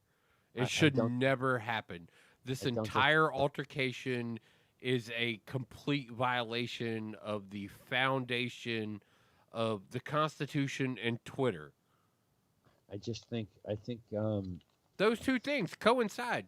The Constitution and Twitter completely go hand in hand. I'm going to say this, and then we're going to end this program because I don't want to take the flack that's going to come from it. What is this? Unemployment insurance instructions. Appointment notice. I have to go to unemployment. I have an appointment. Oh wow, you got to actually go to the Employment Security Commission building and see somebody, huh? They're like, I "Yeah, don't- we need to find out what you've been doing with your taxes, bro." No, I filed for unemployment. I said, fuck it. I'm going to rape this system. I'm going to file for unemployment. Yeah, that's why they're having you come in. They're like, so. I got to come in. No, I'm sorry, bro. I can't work. People won't let me into the house. That's it. Make up your own make up your own mind on situation. Don't be trapped in the he said, she said of CNN versus Fox News. Don't isolate yourself to one opinion. Don't get lost in the whole CDC versus WHO versus Fauci or Knox or whatever the fuck that chick's name is. Yeah, that's kind of what I was pointing at take on the Tuesday. information and digest it for yourself. I have seen way too many people who are like good friends of mine, very good friends. Oh, don't come near me. Stay at the bottom of the driveway because if you breathe on me, I could die. That same person was in my kitchen tonight, spent the weekend here, and actually went out on our first date with a guy this weekend. Congratulations to that person. Okay, so and that was a person who, like I said, you couldn't get within 20 feet of. Make up your own mind. Well, no, they're reasonable. Like it. Follow the numbers. Don't follow the misinformation.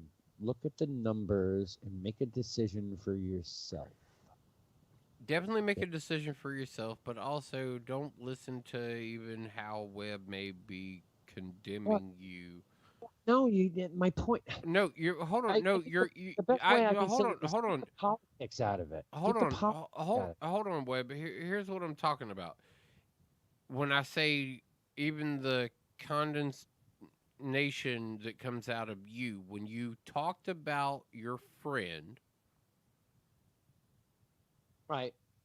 You talked about how apprehensive they were based on what they had seen. Right. And then you judge them basically saying that you were of a different mindset and that they finally came around. Well, no. I'm just I'm not speaking to you as me telling you. I'm speaking to you as how it would be interpreted based on the way you sounded. Let me clarify that because I see what you're saying, and that was totally not the intent. You know, after being crazy, cooped up, started to look at the realization of all of this in their mind and said, well, maybe I can go back to normal because everything I'm seeing in front of me, you know. Well, it was just like when we asked J7, you know, how's the you and your boyfriend situation? This has been a good doctrine for us. Oh yeah, like asking her about that situation. And that's why I actually ask. I don't know if she knows that or understands that. Oh, it's been scientific like testing the entire time. We're interested to see. Yeah, we've been really interested to see on how that type of scenario is working. Yeah, and again, we're not in that situation. No, because all three of us live with our significant others. Right. I mean, I don't know if I really personally, I'll be honest, I'll say this right now, and I'll say it Tuesday when J7's here. For me personally, if I was going through her situation, I don't think I would have a boyfriend anymore. I don't think that I would. What do you mean? I mean, okay, I get the situation. They both have. Well, she inflicted a little bit of quarantine on him, so it wasn't like she just. Hey, how long you been with your man? You can't trust him to come over. I get the situation of the high-risk people in both households. I completely get that. Yeah, but we're starting to kind of make judgments based on our opinion of the situation. No. Well, All no, I'm gonna say is this. we are kind of making those kind of statements. That's why I'm saying you may know me, but we're actually making those statements. I'm gonna say it this way. To anybody out there, you live at home with your elderly parent. Your boyfriend. Web lives boys age or older is elderly, just so you know. For clarification on the whole ordeal, web boys age or older is elderly. Your boyfriend lives at home with an elderly, obviously both high risk. No one's going to your house. No one's coming over. Period. That's it. I don't know how long you've been with your bestie, but do you do 21 days together? 21 days together? I'd be fucking together every day until you had a fever, and then it's get the fuck out. Well, no, that's what I'm saying though. You like at the moment you maintain like first contact. Like there's a commitment from that point forward. There's a stringency that's put on that. Yes. And I don't know. I have a little bit of question on whether or not the dedication comes in from J7 on this level moving forward. And Jay, I hope you catch this, or at least you're informed by this when we have this conversation again on Tuesday. But at the point that y'all decide to see each other, it's gonna be a fuck fest. Are you going to see each other and just walk away from each other? Is that the end result? Like, even if you both test as negative for corona, yeah, and then y'all get an antibody test and one person tests positive for antibodies, like, what? Gotta take 2 tests because we don't want the false negative, right? What happens in that scenario of your separation to being together? Do y'all make the jump and just quarantine together? Like y'all had a little issue with it earlier, and it was reasonable. But if you see each other, what are your 2 steps moving forward? I just don't understand it all. You're in a relationship. It's complicated though, Webb. Like it's complicated. If I would look, I'm gonna tell you hands down. If I would have been in a relationship going into this, yeah, and we would have been separated, right? You're not so sure? I would have been like, I don't know how this is going. I don't like I don't know what is about to happen, and if we want to talk on the phone and communicate with each other and everything else, that's fine. Like we'll maintain this conversation between the two of us. But I don't know if I could commit to like the longevity of the relationship. I'd want the idea to already be a known factor.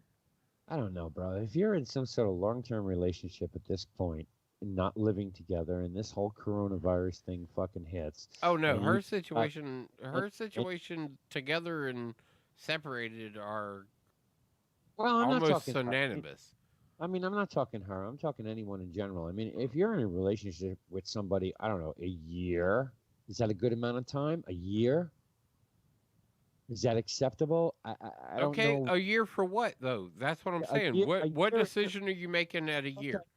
So you're in a year. You're in a relationship with your significant other for a year. Both of you live separately. You both live with your parents, who are I don't want to use the word elderly again, so we'll use the word COVID susceptible. He doesn't want to use the word elderly because he's part of it.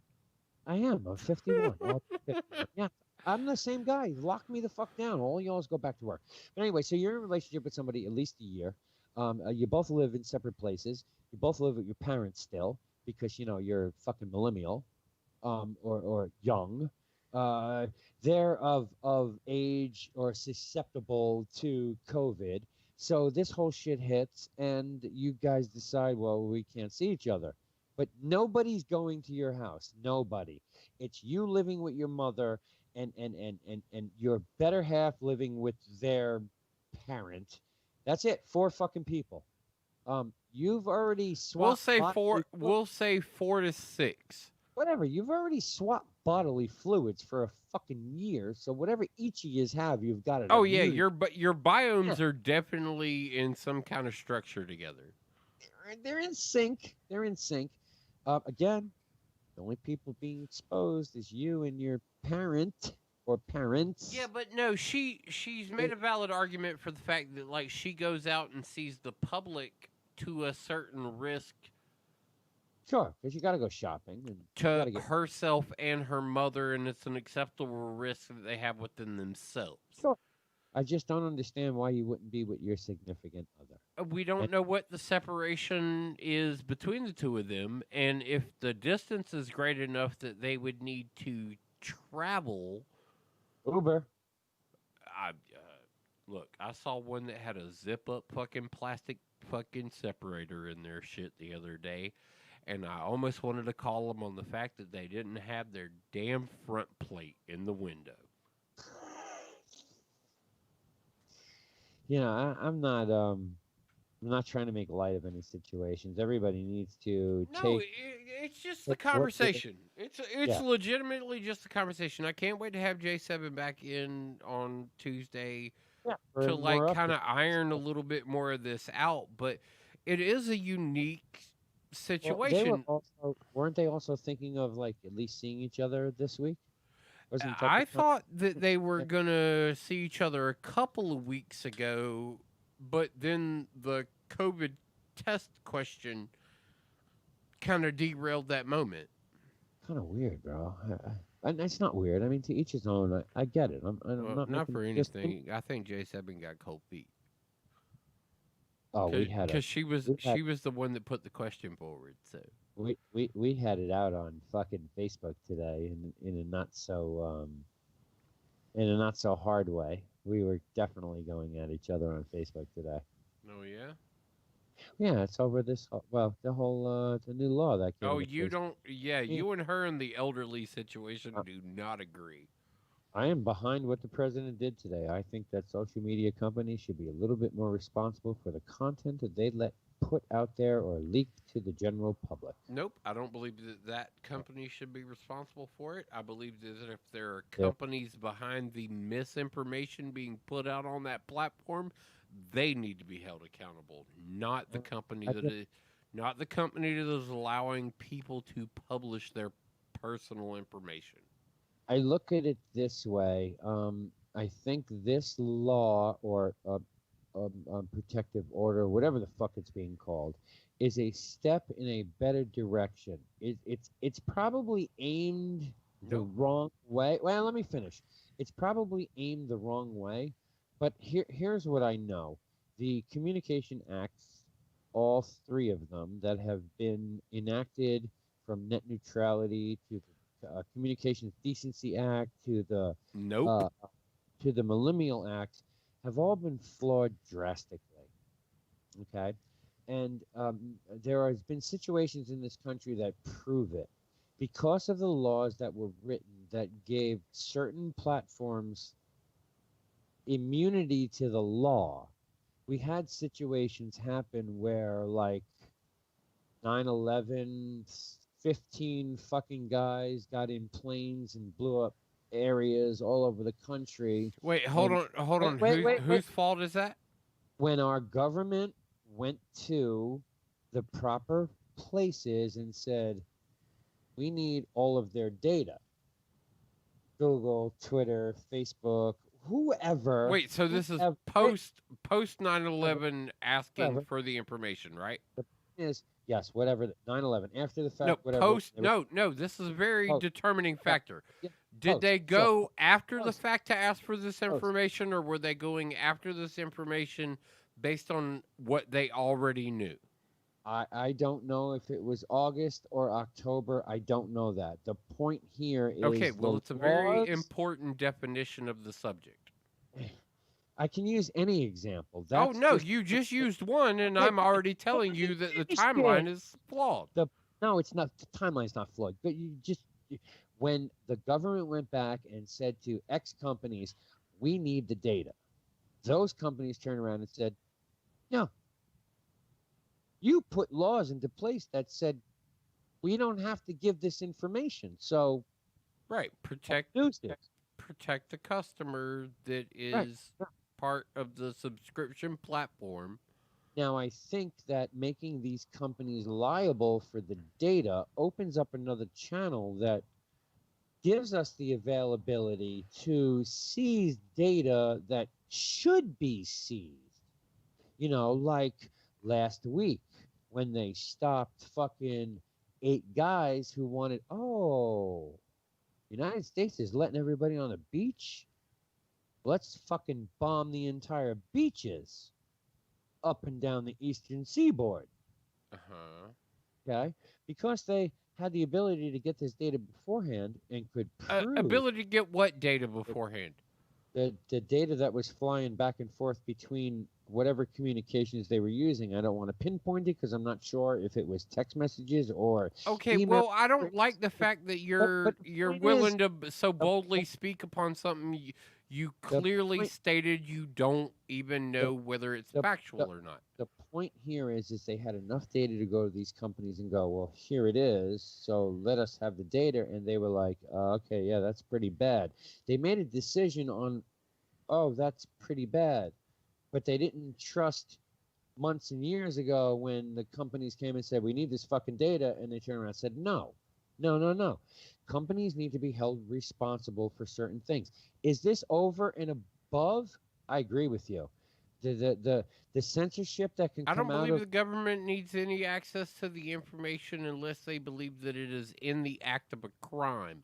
I believe that they should follow all of the regulations that have hence been put forward about what their access to data entails.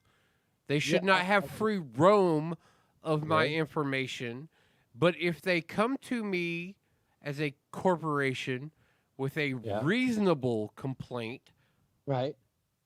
I should be within my rights to submit that data without repercussions from the current law that's in place gives you the ability to say no matter what. And no company has ever gone, well, here you go. Oh, no. I you don't have a law think that that's says my problem. See, I see that as a big problem. That's as bad as. Wait, so you believe that their data needs to be public information? I think it. Yes. Yes. You believe that all of that company's data should be public information? Not public. Not public as in open to the entire internet. I think public as if I, as a law enforcement agency, come to you and say, hey, I got an issue with one of your users. We need to see their private Twitter account or their private DMs or. Okay, well, I mean, what evidence are you coming to me with that supports? I'm the FBI. I'm in a. Federal... You flashed a badge at me, and I'm supposed to just suck your dick. No, I'm not a cop. See, on the state level, no, you go get your federal warrant. I believe everything should be at the federal level, and it's not because of a government. Okay, that doesn't make me feel any better. Just so you know, from my perspective. If you're a suspect in some sort of fucking brutal bullshit that's about okay, well, you better have good evidence. Look, 9/11 is a perfect point of all this. We knew all that. Okay. We knew everything was going to happen when the FBI went to other law enforcement agencies and said, "Hey, we got some shit going on. You've got some information. Let us have the information." They said, "Fuck you." Yeah, that's good. That's intergovernmental fucking policy. That's intergovernmental policy. That had nothing to do with corporate policy. You're arguing the fact that the FBI and the CIA couldn't get along. had to do with the laws of government, Mm. and this is the same situation. No, it's not. It The absolutely government is. has nothing to do with my goddamn Twitter account. Sure, it does. Especially What does the government have to do with my Twitter account? Look, if you're a fucking proposed terrorist or suspected of terrorism, I want to see your fucking DMs. because Okay, they'll come after you. so if I say that Donald Trump is an asshole and should die, No, that's fine. hold on, But hold on. I'm not. You need to open a file on me and access every bit of information you've ever had on me, No, that's because at perfectly one point fine. I said a keyword. No, The president should die. wishing him to die is not a keyword. The keyword is I'm going to kill the president. Kill Okay, the well, president. so I That's say the I'm keyword, going not to the kill suspect. President Donald Trump.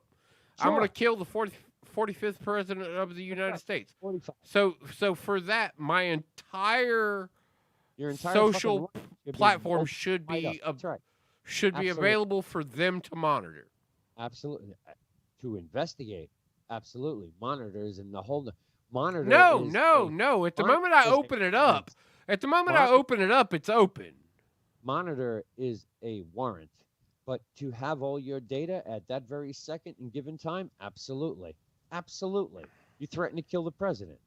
You didn't wish him dead because that's fine.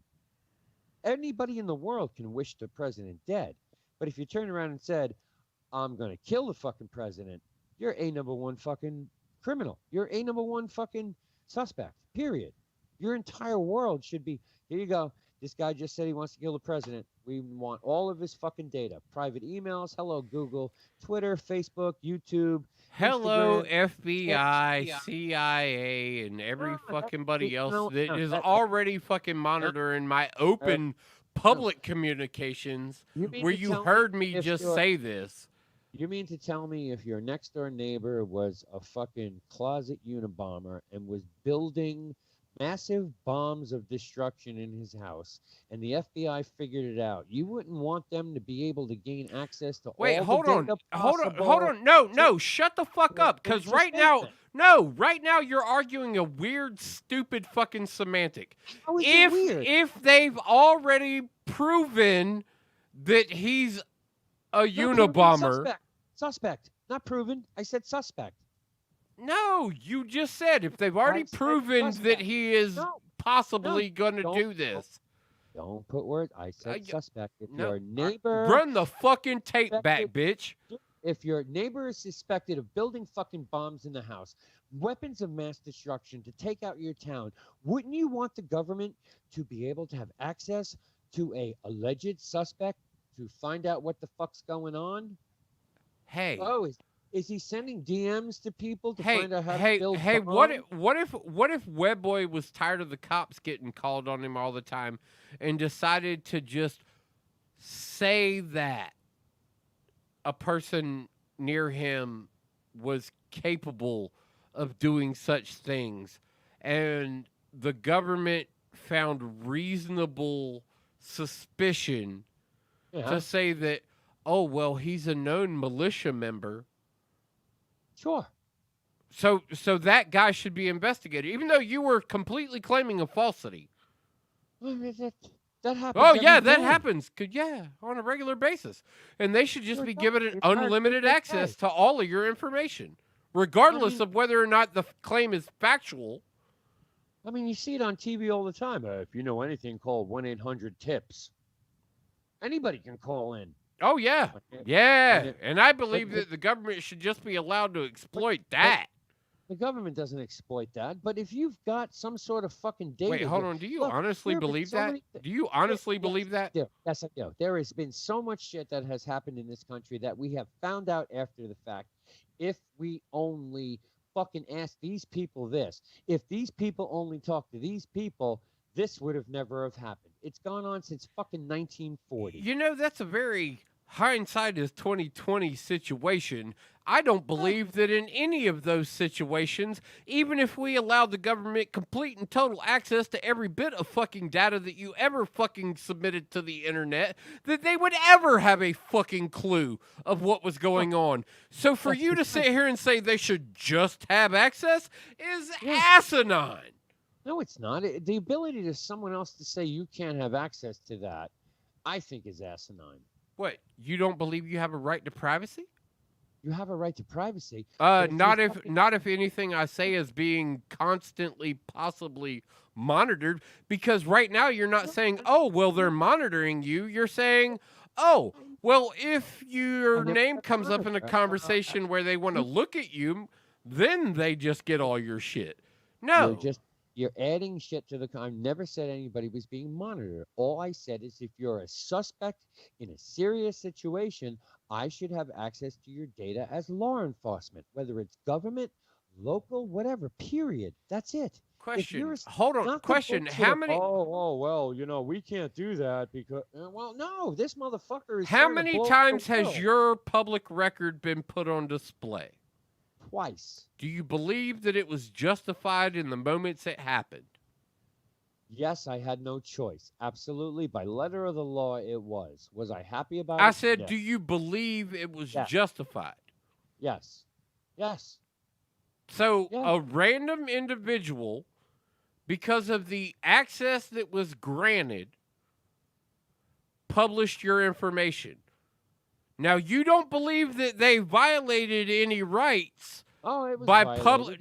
No. According to what you just said, there was never a violation of your rights. You believe it was justified that they put this information, which was public information already, Oh, we talking more from a legal publicly. standpoint or a personal standpoint? Legally, absolutely no. What happened publicly, different story. Legally, absolutely. You can't fight that. That's it. Here you go. I broke the law. You have access to whatever fucking. Well, data somebody is- believed you were a douchebag and tried to prove that you were a douchebag. Right. That was a violation of my civil privacy rights. Well, That was a what if it's a cop that believes you're a douchebag, or maybe that's says that true. you pissed on a building and decides to trash you because you said, "What? Did you see my dick?" That's right. I did Like, say what? that, So, yeah. so do you believe No, that I- he's supposed to no. have? No, he doesn't have that fucking obligation. It is not you're within his correct. fucking rights to touch you. I get, yes, you're absolutely right. I think it's just. You're arguing for a Well, very weird component that only fits into a finite perspective Well, of that's- okay. yeah, and that's the problem. It is a small, finite. Yeah, should everybody be fucking investigated for, I don't know, spitting on the sidewalk like in China? No, absolutely not. No. But if you're Actually, if they suspected found out your terrorist- second cousin also spit on the sidewalk, that you could be hung I think my by father your spit- toenails. I think my father spit on the sidewalk in China. But my point here is I think this opens up an avenue to a bigger thing. I okay? think you're exactly right with that statement, and I don't agree with the bigger thing it opens the environment up to. I get your point that it can go the wrong way, and I am totally fearful of that also. My hope is that's not the case. Look, the Section 203 of the fucking whatever law I called it before, the Okay, technology. Trump's litigation is actually completely asinine to me because I don't believe that Twitter had a right to step in and put their rules all of a sudden in place. Well, because Twitter did- no, Twitter did- yeah. Twitter was being pressured by an Yeah. outside industry and organization to comply with what they felt necessary. Well, what you got to And remember, and at the everybody else moment that is they did it, it just happened that one of their monitoring platforms yeah. got onto a guy who constantly is known for just talking shit on the internet. Well, it's- And it just so happened that he was the president of the United States. Well, the bigger problem So there is what happens is the chain comes back on this legislation that literally should never have happened because the other company should have never stepped into the publishing role. It wasn't their job. They don't need to own it. They shouldn't have responsibility in this avenue. It is not their choice. You're right. And Twitter made a huge mistake in choosing. Trying to provide litigation. They made a huge mistake in who it was they chose to use for their fact check. No, he was only a casualty of the fact that they tried to install fact check. Dude, this is the same company that fact checked some shit, and somebody put out a picture of the you know all these disposable masks everyone wears. Okay, so somebody put a picture of that out there and highlighting on the box, flat out highlighting on the box that it comes in. This will not protect you from COVID-19, nor will it protect you from any other airborne spewed. I don't want to use airborne. Spewed out of the mouth fucking disease. It's right there on the side of the box. It was fact-checked by a company that said everything that is on the side of the box is fictitious. The medical industry. The company that Twitter used doesn't have a very good track record on their fact-checking capability. In fact, that's what we have the Better Business Bureau for. Oh, when you call people, no, they're not supposed to be though. That's just it. Just because you're dismissing them right now doesn't validate the fact. Not me. Over 100 million people in this country. The Better Business Bureau is a fucking joke. You go look up. But they should be held to a high record. What they're put in position for, see, that's just it. Just because you're like, oh, well, they only hire retards. Yeah, so do the Minnesota Police Department, obviously, but that's not my fucking problem either. The simple fact of the matter is, if we put if we actually, as people, quit being lazy fucking individuals and invest our own fucking time into making sure that the people who handle these fucking situations are competent.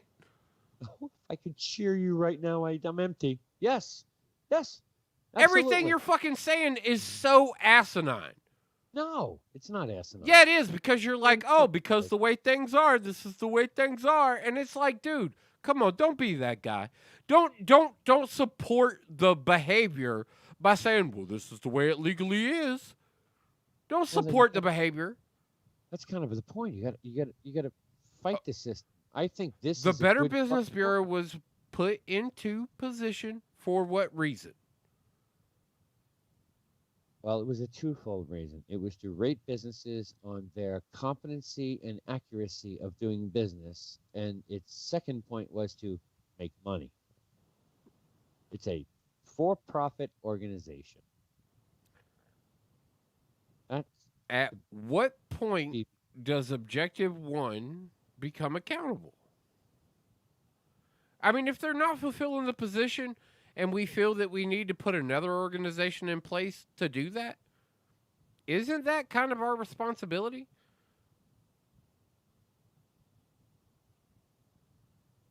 Yes. Oh, shit. I just lost my internet. Oh, this is not your first time. Nope. I can't get to a web page. Dead. Let me check mine. Facebook. Dead. I'm good. Oh, this is about your time, too. 12:05. You're done. Your internet is being cut off at midnight, Turtle. Yeah, right. What the other night was J7 who just. Yeah, I know. I remember when it came through. Yeah. First it was you who warbled out because you texted me, I'm hearing your whole conversation. Oh, no, I didn't text you. I actually sent that into Slack and was like, I was like, I'm hearing everything. Y'all keep telling me I'm warbled, but I've been listening to y'all for an hour. Yep, you had the shit coming in, but nothing coming out. And with no problem. That's exactly not for anything, Webb. You're actually pretty good on stream too, so you're really not having any problems. Oh, it's gonna drop because that's what'll happen. Because you got to remember the stream we're running is over RTP. All right. Well, at this case, you're also asking me about AB. Yeah. Let's close up. Let's go to the other end of the conversation. We'll close this one out. You and I can pick this up another time. We may even have to broadcast this one because the opinion's a good conversation to have. Like we could honestly take this to Not Your Safe Place. Right? And trust me, bro, I understand where you come from. totally do. I just have a slightly different opinion. Happy Salmon just invited me to an Xbox party. AB, Redskins, working out. He worked out with Haskins. It's in South Florida. He's the third quarterback. Yep. There was Lamar, there was Wilson, and now Haskins. Yeah. I mean, I'm on the side of I don't know whether this is the risk that we want to take, especially with a young quarterback. Even though I respect AB's talent, like I know if he comes there and is allowed to just play football, he would be a beast. I'm not disrespecting the man's talent at all. But the circus that follows him currently, and the fact that in the video Chad Ochocinco was his fucking DB, like this doesn't favor well for the amount of circus that would come with it. And so for that, I'm a lot apprehensive, and I don't want the media circus around my young quarterback, my young wide receiver, my young running back, who's dealing right now with an old running back.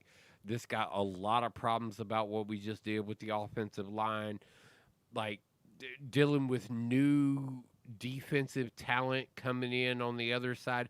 Like all of this youth that's going on in Washington, how I feel about an AB coming in. I don't disagree with a veteran wide receiver, but maybe not the display that is Antonio Brown. Like I got mad respect. Like he's got to be one of the dopest wide receivers that has existed in maybe even the past 20 years. Maybe since T.O. or Ocho or Randy Moss. I'd say Randy comparatively. Early years. What if? All right, and so you take a shot in the dark. Okay, and you bring them in. If we do it, fingers crossed, everything goes good. Right, and you hope to God that the baggage isn't there, and so what happens if you don't take the shot? He goes to another team, and they blow up. And the baggage is not there. Well, that's what I'm saying, and they blow up. Yeah. Like, I mean that's just a missed shot at that point, but. And you're in a whole nother boat because I'm hearing all this on Rivera, chitter with that other guy over there, Cam Newton. That's an absolute falsity. Cam Newton. You've got what? 2 other guys from the Panthers on your coaching staff? That's 3 altogether. Cam Newton. Yep, coaching staff doesn't mean anything at this point right now. Cam Newton. Hearing a lot of chatter about that. I don't know how true the interest could be, but there is a lot of chatter up here in New York over your Redskins and Cam Newton. Yeah, because they're worried about whether or not if that happened, what that means, and they know that if Cam happens, AB is a definite. Oh, that would make your starting quarterback core that much better, and would definitely give Cam the ability to compete for a starting spot, considering you've got Haskins, which we all love, but nobody's really given him that shot yet. You have Colt McCoy back this year, too. I also have Alex Smith coming off an injury in a massive injury. I'm less worried about his injury. The fact that he's able to come back. Both Colt McCoy and Alex Smith coming off of. Yeah, but Alex Smith's injury is more prevalent to the sideline of everything.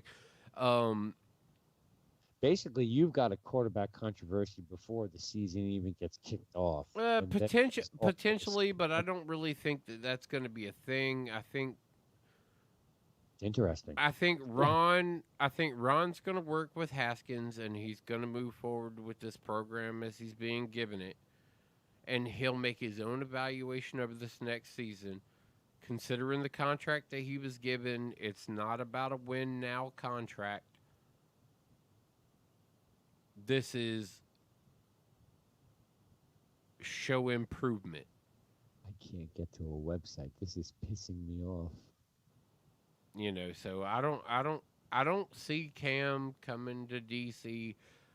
Maybe 6 weeks ago, I would have considered the idea of it being more possible, but I think people have been sitting dormant too long and allowed to resonate on this conversation a bit much.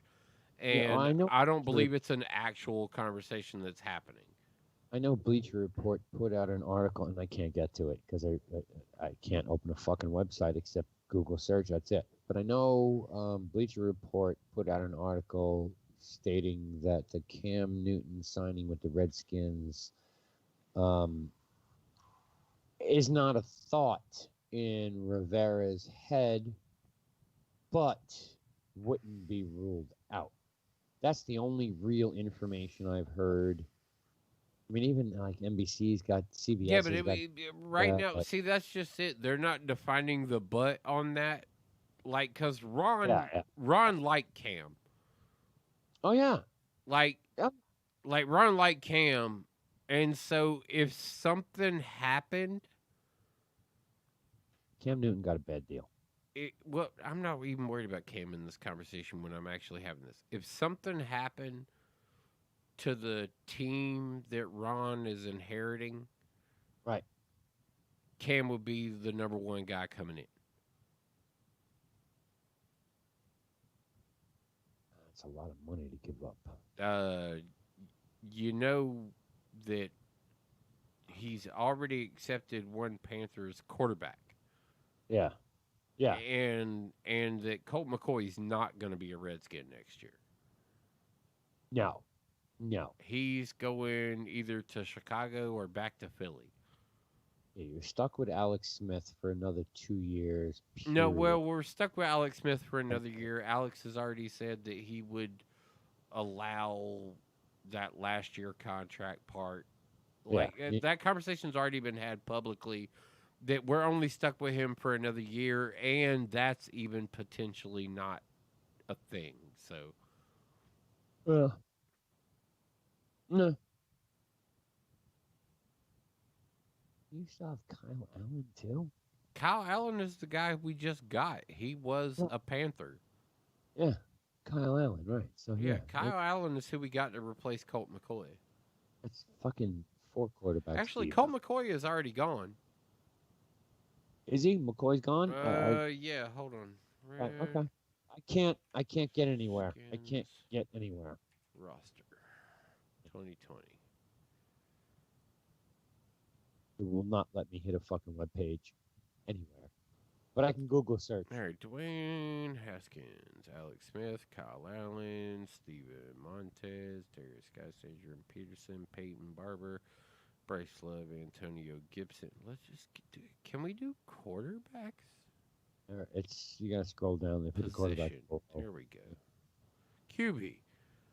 Dwayne Haskins, Alex Smith, Kyle Allen, and Steven Montez. Those are our quarterbacks. No Colt McCoy. No Colt McCoy. Okay. That brings up a whole nother fucking. And then there's Darius Geis, Adrian Peterson, Peyton Barber, Bryce Love, Antonio Gibson, Josh Ferguson, all as our running backs. And then the wide receiver count goes Steve Sims, Cody Latmer, J.D. McKissick, Emmanuel Hall, Kevin Harmon, Mika Wright, Terry McLaurin. Terry McLaurin ain't going nowhere. No. Like, that kid is dynamite. Him, and if Cody Latimer gets his shit sorted out, he could be really good, but he's got to get his shit sorted out. I don't disagree with that at all. You know, he's on a different like projection. Just way Trey Quinn. Trey Quinn's actually not a bad tight end if he would move to the position, but he keeps trying to play this inside slot receiver like a Cole Beasley. And I don't think that's a good spot for him. I think he'd be a good tight end. He's actually not a bad blocking wide receiver on the pull plays. They spin moves, yeah. Cam Sims, Darvin Kesley, Antonio Gandy Golden. That's our new wide receiver that we just brought in the draft. Yeah. And Jordan Veazey. And then our tight ends, Caleb Wilson, Hell Hittage, Jeremy Sprinkle, Logan Thomas, Richard Rogers, Thaddeus Moss, son of the notorious Randy Moss, and Marcus Ball. It'll be interesting to see what Thaddeus does going undrafted into Washington. Like, I think if he's got half the passion his dad has, like he's going to be a beast in that spot. Now, whether or not the Redskins are patient enough to deal with him over the term of him becoming a beast, he's gonna take a year. He's got potential. They need to stay on him. He's got potential. Yeah, he's got the hands for it right now, and he's physical. Yeah. But the trainers need to get with him, kind of build his weight up a little bit, and get his technique down a little bit better. But I saw a lot of his college tapes, so I'm familiar with him. And I don't pay much attention to college except for when it comes to draft time. Yeah, draft time, you go back and you review the role. Yeah, there's websites you can go to, subscribe to, that gives you access to all that, and especially the NFL communications website. They give you access to all that shit, and you can watch it. And I've looked at a lot of tapes on a lot of people. You know, it's like this week, the whole Jadeveon Clowney talk of New Orleans. I like that move. You may like the move, but that's not happening. Well, we'll see. It's a 1-year deal they're talking about. He wants a 1-year deal. Yeah, he wants a 1-year prove-it deal, but he's not. They only have the money for a 1-year deal, so that could be interesting. I think they're going to start working towards their next tier. Yeah. This is, and I don't think Clowney works into their math. Like he's not the win now guy, because he's on a contract negotiation. Sure. It could be on a win now if it's a 1-year deal. Last year, Breeze. They're going to. Yeah, but New Orleans isn't entertaining that idea at this point. Well, they're entertaining the idea of a 1-year deal. Prove it, gone. We'll take you for 1 year. Yeah, but if they win a Super Bowl, then they're obligated in the contract, and I don't think they want Clowney for that time period. He's looking for a 1-year deal, period. That's it. I know, a 1-year prove-it deal, and then he's going to be looking for the contract. I don't think New Orleans wants to deal with the negotiations. They've got They've got to figure out what they're going to do with Taysom Hill. Yeah, he ain't going to get a multi-year deal. They drafted a quarterback too. Yes, they stole the successor to Taysom Hill from Carolina. Well, that's what I'm saying, though. Taysom he's already on eggshells, and I don't think that move provided very well for him. And if you're willing to invest this much now into getting Drew Brees another trophy, Taysom doesn't feel comfortable moving forward. I don't think Taysom is the answer for that team anyway. I think it's more of we need to keep you around, so we'll shut you the fuck up and give you this, and then you're the man.